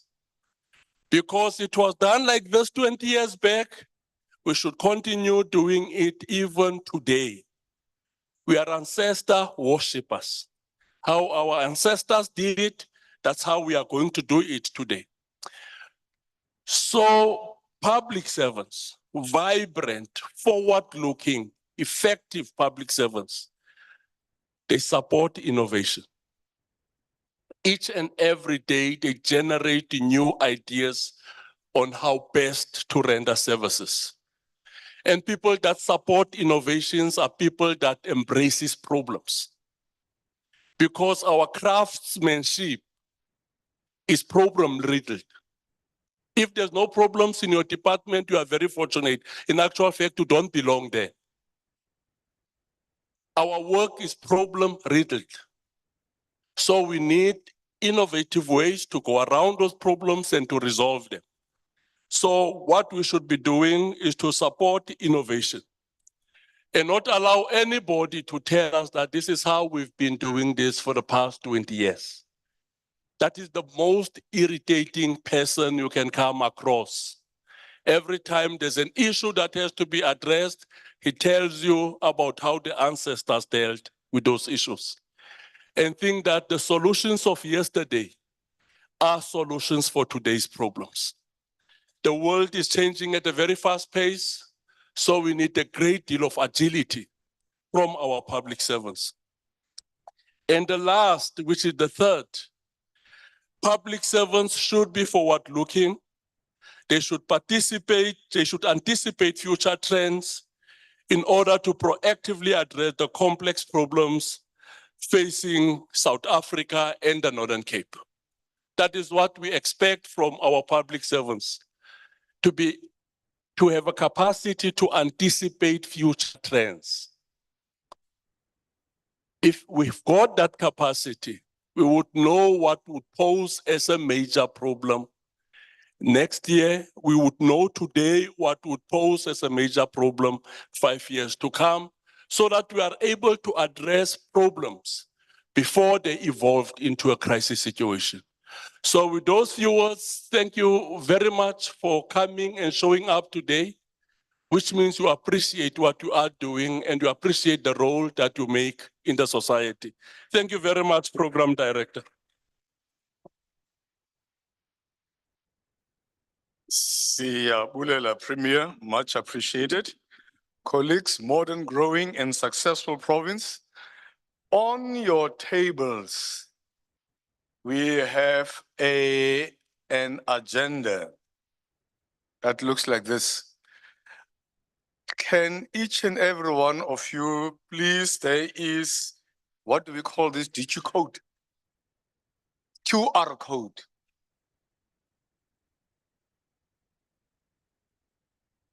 That is for us to register our attendance. Now, lady, don't look at me like that. Scan it. You're done. Oh, my child, you are very far. You are what Premier has said. Ensure that that grade 12 of yours become a PhD. So please, colleagues, ensure that you do that. Those who are afraid, raise your hand, we'll direct you to where you need to go and write in. I'll give you a pen also. So please, ladies and gentlemen, do that. Before we ask the keynote speaker, ladies and gentlemen, I will ask our colleagues from SEPS to give us another item. Asa Bliff. Yes.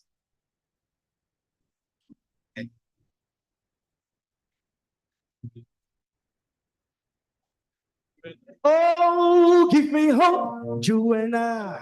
Hope, Joanna, give me hope, Joanna. For the morning come, give me hope, Joanna. Hope, Joanna. Hope before the morning come. Hope, give me hope, Joanna. Hope, Joanna, give me hope, Joanna. For the morning come, give me hope, Joanna. Oh, Joanna, oh, before the morning comes, I as you make some the golden money. You ran your works in the shape of guns. Like every mother in place to yes, the king of the Lord has come. Sneaking across on the nation's garden. Now making having little fun. She doesn't eat the fun and games she plays. It's dangerous, everyone. Give me hope, Joanna. Hope, Joanna. Give me hope.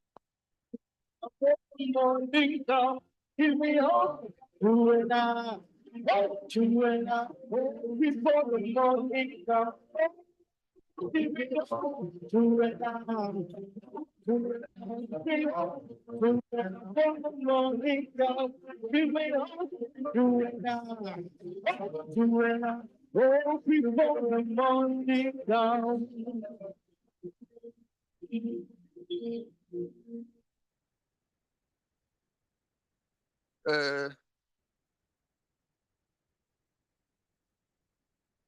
Thank you very much, Honorable Program Director.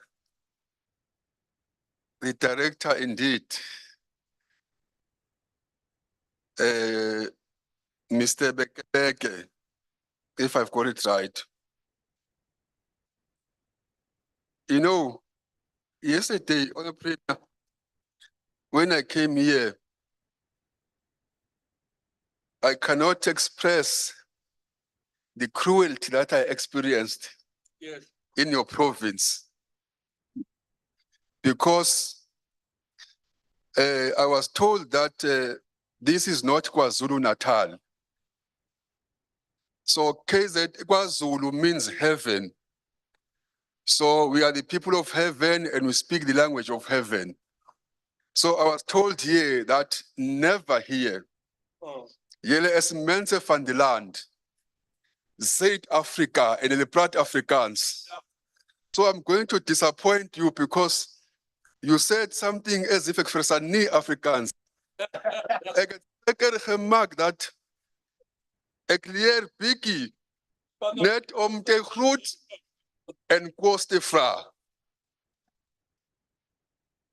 So colleagues, greetings to all of you.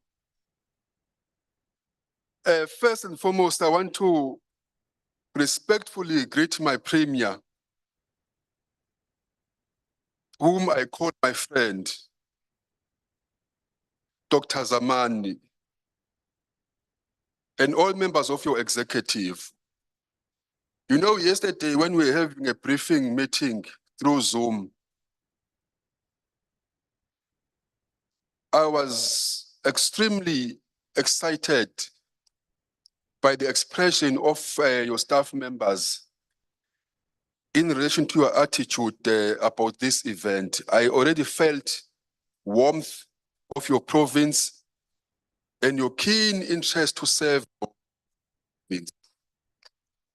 Also, I want to greet the Honorable District Mayor, Miss Border. I'm not sure whether I'm spelling your surnames correct, must forgive me. Border, okay then. I also understand that you were only consulted yesterday because the Honorable Mayor has other commitments. He didn't manage to come here. The DG of the department, Ms. Makasi, the chairperson of the Public Service Commission, Professor Fikeni, all the officials from the department, deputy director generals, and the public servants themselves who are here. Maybe before I say my few remarks, I want to share something which I believe is more than enough to say. Maybe I will not even read my prepared text as to why I decided to join public service, because I think that's important. Even for the DG to understand how to relate with me, she needed to understand who is Umzamo. On the 26th of July, there was an event at home, which was my official installation as Inkosi. Something also, Prof, that has taken over 21 years, which speaks to some inefficiencies in the system. But let's put it aside. After the event, my first daughter came to me and said, Shenge, can I have a moment with you? You know, these kids. I said, but what is it that she wants to talk to me about? Then I listened to her, then she started to cry, saying, you know, Shenge, we find it very difficult to talk to you. You are not easily approachable, and there's so much I want to share with you. So I tried to console her and then calm her down. Then she said the following, you know, it's my second year now, having finished matric. I'm not working and I'm not studying. Can you help me, Dad? I know some of you will ask you, but how come my daughter is not at school? The answer, Prof, is that I cannot afford. Because I'm coming from this royal family, which is so huge. So whatever that I earn per month is enough just to buy them food. But very strange, Professor and Honorable Premier, there are some people whom I'm helping, I'm on record here, you see, that my family don't know about. Because I took a conscious decision that better I assist those kids that are coming from destitute families at the expense of my own, because at least I can buy them food and I can buy them clothes. Now, my being in the public service, by virtue of my birth as a prince and being in politics, is because I want to create this capable state that will be able to take care of my kids if I'm no longer there.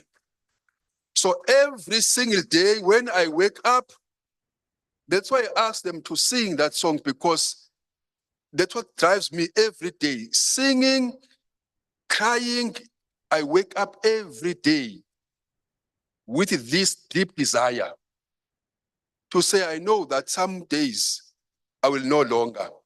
So I don't want my kids to inherit a country that will never take care of them when they are weak.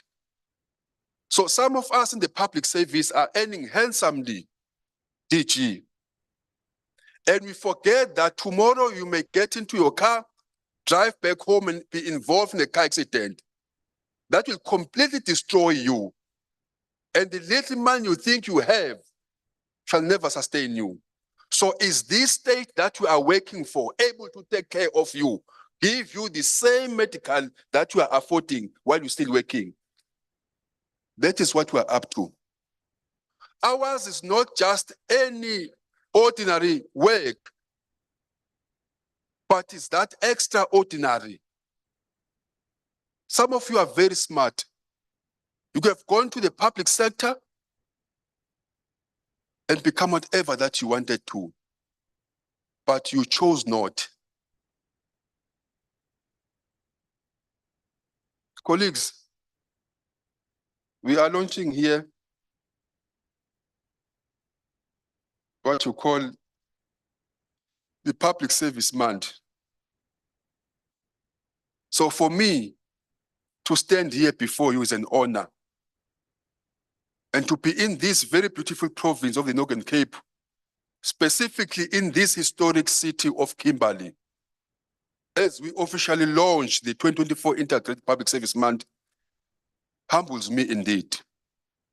This province, Honorable Premier, not only boasts the largest landscape in our country, but it is also a region that is rich in natural beauty, cultural richness, and significant heritage. This city, famously known as the City of Diamond, also holds a profound historical significance. With the discovery of diamond in 1886, this very soil and mountain, now the foundation of South African modern economy was laid, marking the beginning of the diamond rush that led to the evolve from being a humble mining town to a symbol of the country's economic heritage. These cities are built to honor its past while adapting to the demands of the present is a powerful reflection of the journey our government has embarked on. As we launch the Integrated Public Service Month here today, the story of this city serves as a true metaphor for our purpose. Just as Kimberley has reinvented itself, so too must be the 7th administration, which is the government of national unity. This government is not just a continuation of the old. This government is not a continuation of the old, but a renewal and rebirth of our commitment as public servants to serve the people of our land. It is therefore fitting that we are gathered at this City of Diamond to revive the spirit of our country. I hope this is symbolic enough to realize that although we may have arrived here as rough diamonds, we live as refined gems, because this launch symbolizes the new dawn. The above is true and testament to our resilience, innovation, and fighting spirit displayed by this very town. And that is what is expected from all of us as public servants. As we are gathered here today on the Premier, we do so with a renewed sense of purpose, as we again remind ourselves that public service and being a public servant is not just a job, but a noble calling. You know, some of you may be wondering why everybody easily blame public servants. Willy-nilly. We are called everything every day. There's only one reason to that.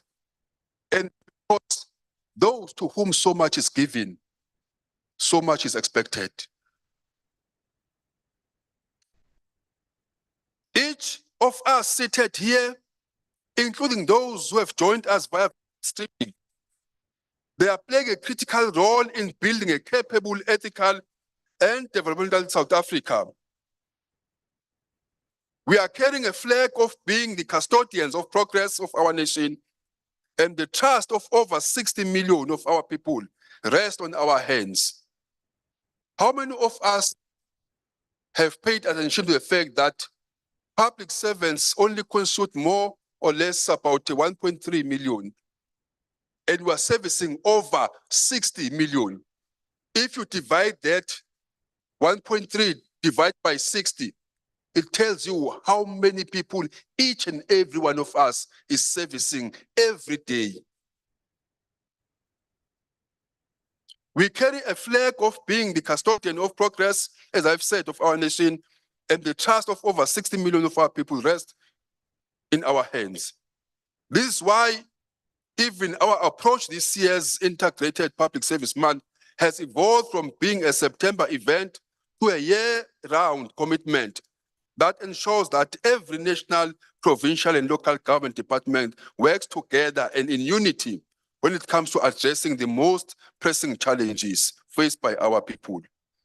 This change also reflect the diversity, energy, and strong political will of our government of national unity, which demonstrate that we are truly united in dealing with the challenges that our country is facing, and we are committed in mobilizing public service machinery that acts in the best interest of people of South Africa.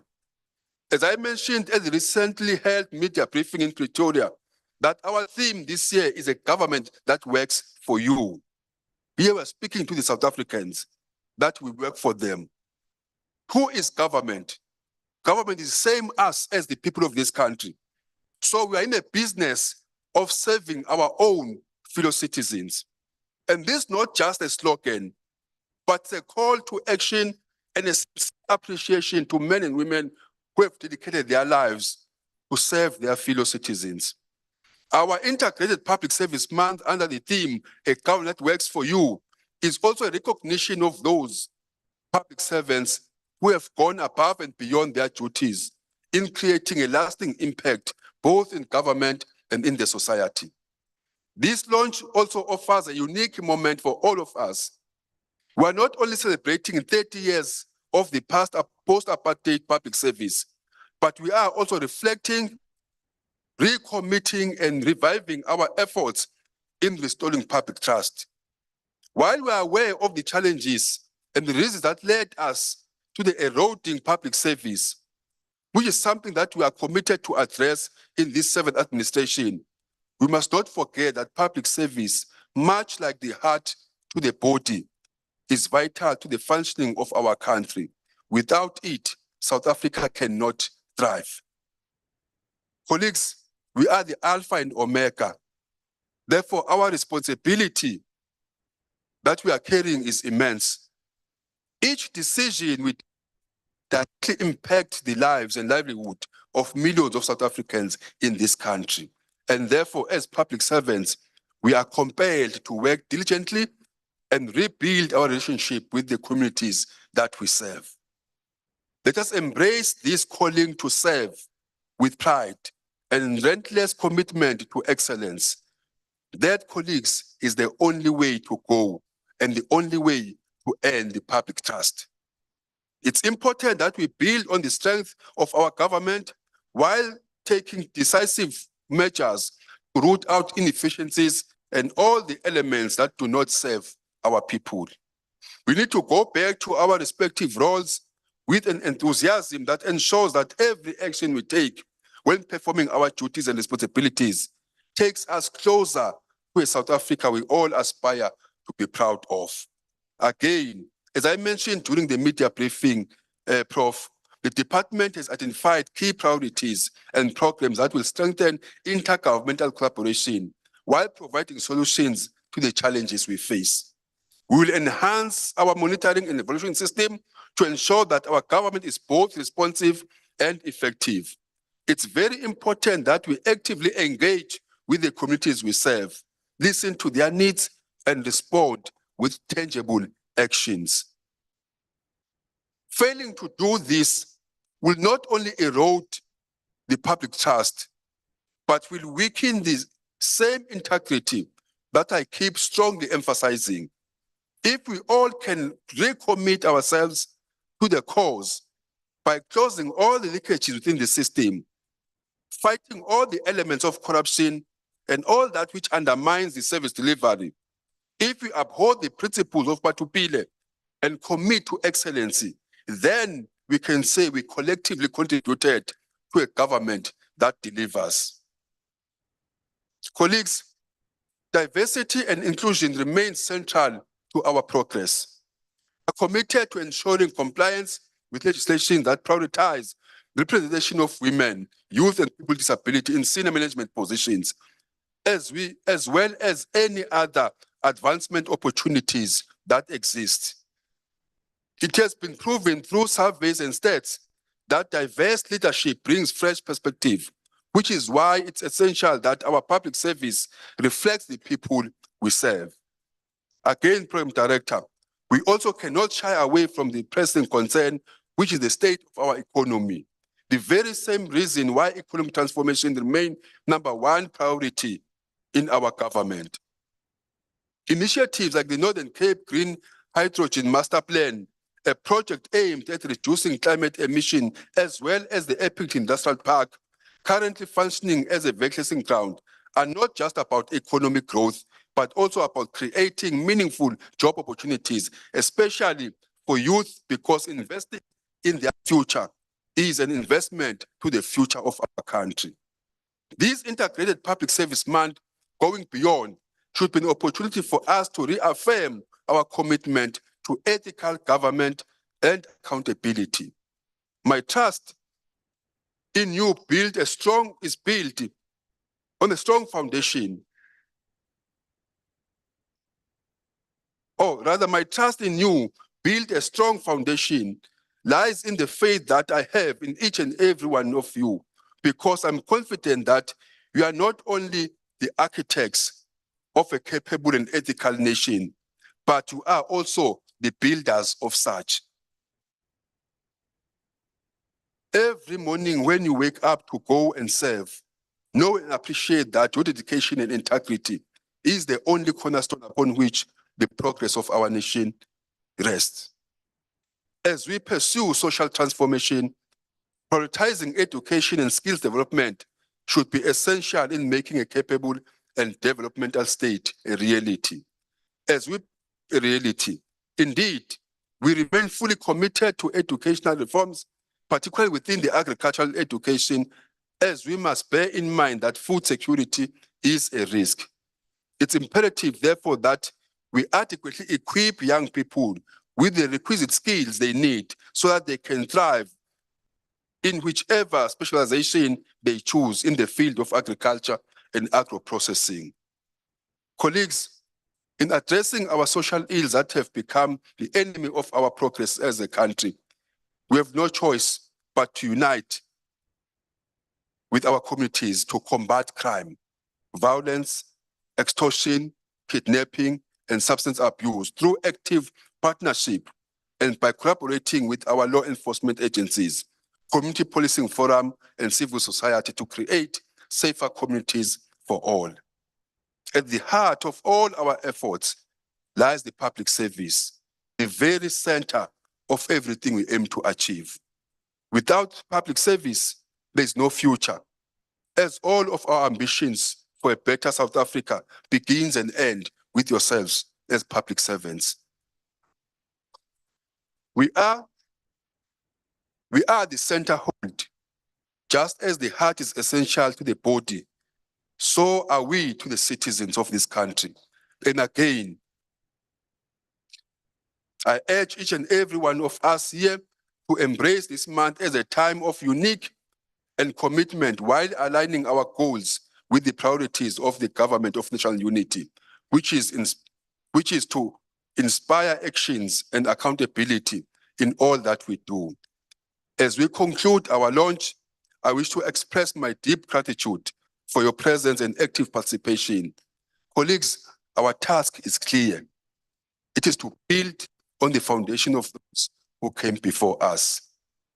Going forward, let us carry the spirit of Kimberley into our work and be reminded of the importance of balancing our respect for history with the responsibility to serve and drive progress. In doing so, we'll not only honor our heritage, but we'll be creating a legacy of service and dedication that will benefit future generations even when we are long gone. This begins here and it begins with us. Let's together ensure that our actions as public servants contribute to government that is transparent, accountable, and truly committed to the well-being of its citizens. Let us work in unity so that we overcome all challenges. Let us build a stronger and more resilient public service, a service that is truly a government that works for its people. Public service is the heart, as I said, of our country, the heartbeat, rather, of our country. Even when the body loses strength, but if the heart is still beating, hope is never lost. So let us recommit to our calling to serve our nation. I thank you so much.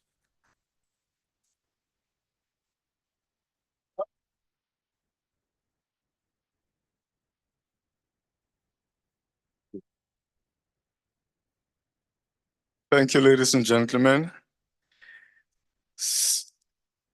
Siyabonga Shenge, sokwalisa, nyamana kangelengele, pungashe, sondia, bonga tina sa.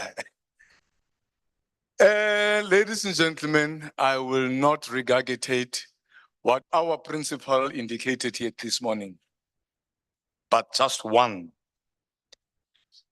Being a public servant is a noble calling. Let's act like nobility as we are in the presence of nobility to start with. Our minister is from the royal house. So I think we are going to be blessed for the next 5 years with royalty. Ladies and gentlemen, we have come towards the end of this section of the program. I have seen my colleague Willie Vukela.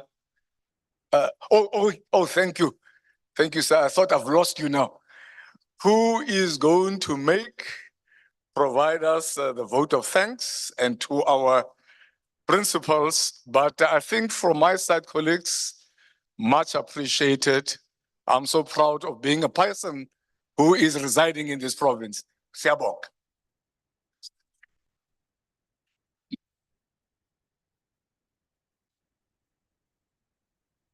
Thank you very much, Program Director. Indeed, we came to the end of the first session of the program. My job here is to do vote of thanks. I can just simply say, thank you very much, and I end there. But I thought I could give some highlights in terms of what happened. Thank you very much, DG Justice Bheke for program directing. I wish we can issue a circular, DG, that all IPSM programs are directed by him. Let's give him a round of applause, please. That was a wonderful programming. Thank you very much, DG. We want to appreciate the police brass band that make us dance, wonderful music. Thank you very much. I think you gave us the spirit that you connect to our ancestors. Thank you very much. I want to thank the Executive Mayor of Francisbad, Councillor Buddha, for welcoming us all. When you go to an environment, somebody must welcome us to say, dogs are put at the corner, we are free, we can dance, we can eat. And I really appreciate what the Executive Mayor has done. And the DG, my DG Makasi, for providing the purpose, refreshing us all on the mandate of the department. DG, thank you very much. And reminded the public servants that this is the time that departments must do their, what you call service standards on Batupili. DG was very clear on that. And recognize dedicated public servants. I think one thing that we should note, Premier, is that the previous overall national Batupili winner come from this province. So we know that the excellence come from this province. We have noted that. I want to also appreciate the support given by the AGSA, Messingo, for what you shared with us. What I can take in that speech that in terms of what you presented, success is not owned, it's rented. You're being successful today, but tomorrow must do more to render the very same success. Thank you very much. We appreciate and honor the presence of the Prof, the chair of the PSC Commission, Professor Madeda Fikeni, for giving us the support. And one day speech, he indicated that the public service is the biggest employer and the largest employer in that regard. So in that regard, we're in the center of delivery of services. I think we should also embody ourselves when we walk around, that everything is centered around us as public servants. Thank you very much, Prof. I want to appreciate and honor the speech given by the Honorable Premier, Dr. Saul. I've taken away those three principles. I think all of us taking note and encourage that we should not stop studying and learning and being innovative as public servants, to be aligned and become agile in terms of what we're doing. Today's economy needs agility, and all of us must ensure that we're able to move with agility. Thank you very much, Premier. We appreciate the welcoming. And therefore, I want to also give thanks to the Minister who gave the keynote address. I think he started his speech by giving us his heart, talking from the heart, his personal experience, that public service is a calling. Public service is a calling. Even at night, we dream about public service. Wake up in the morning, find ourselves singing to go and serve. This is the spirit that we must all embody. Recommit our life back to where it started, when you look for that first job. So let's go with the first love. Thank you very much, Honorable Minister. I want to give thanks to the members of the media for ensuring that this launch is covered throughout. Thank you very much, members of the media. We appreciate that. And give accolades to the entire province of the Northern Cape for welcoming us, the SMS leadership, the team that worked close with the team from the department to be where we are today. We really appreciate it. Thank you very much. I want to appreciate to Lufelo, the sign language interpreter who assisted us interpret from the on the issue of the sign language, and Sonto was giving support. Thank you very much, Solo, for that regard. We give the high five to all public servants who are online. There are many public servants who are online, who connected virtually. Thank you very much. And those who are able to come here physically, I think you must give yourself the high five. Thank you very much, public servants. Lastly, let's focus on the trend lines, not headlines, as the Premier indulged. And let's continue doing what we could do for the betterment of this government. Thank you. I think I've noted everybody and all service stations outside, caterers. We appreciate the efforts that all of you made to make this launch become so successful. I thank you, Nami Kensa, Inkomo. Thank you, my colleagues. Lunch will be served here. And for our principals, where we came from early this morning. Siyabonga. Thank you, colleagues.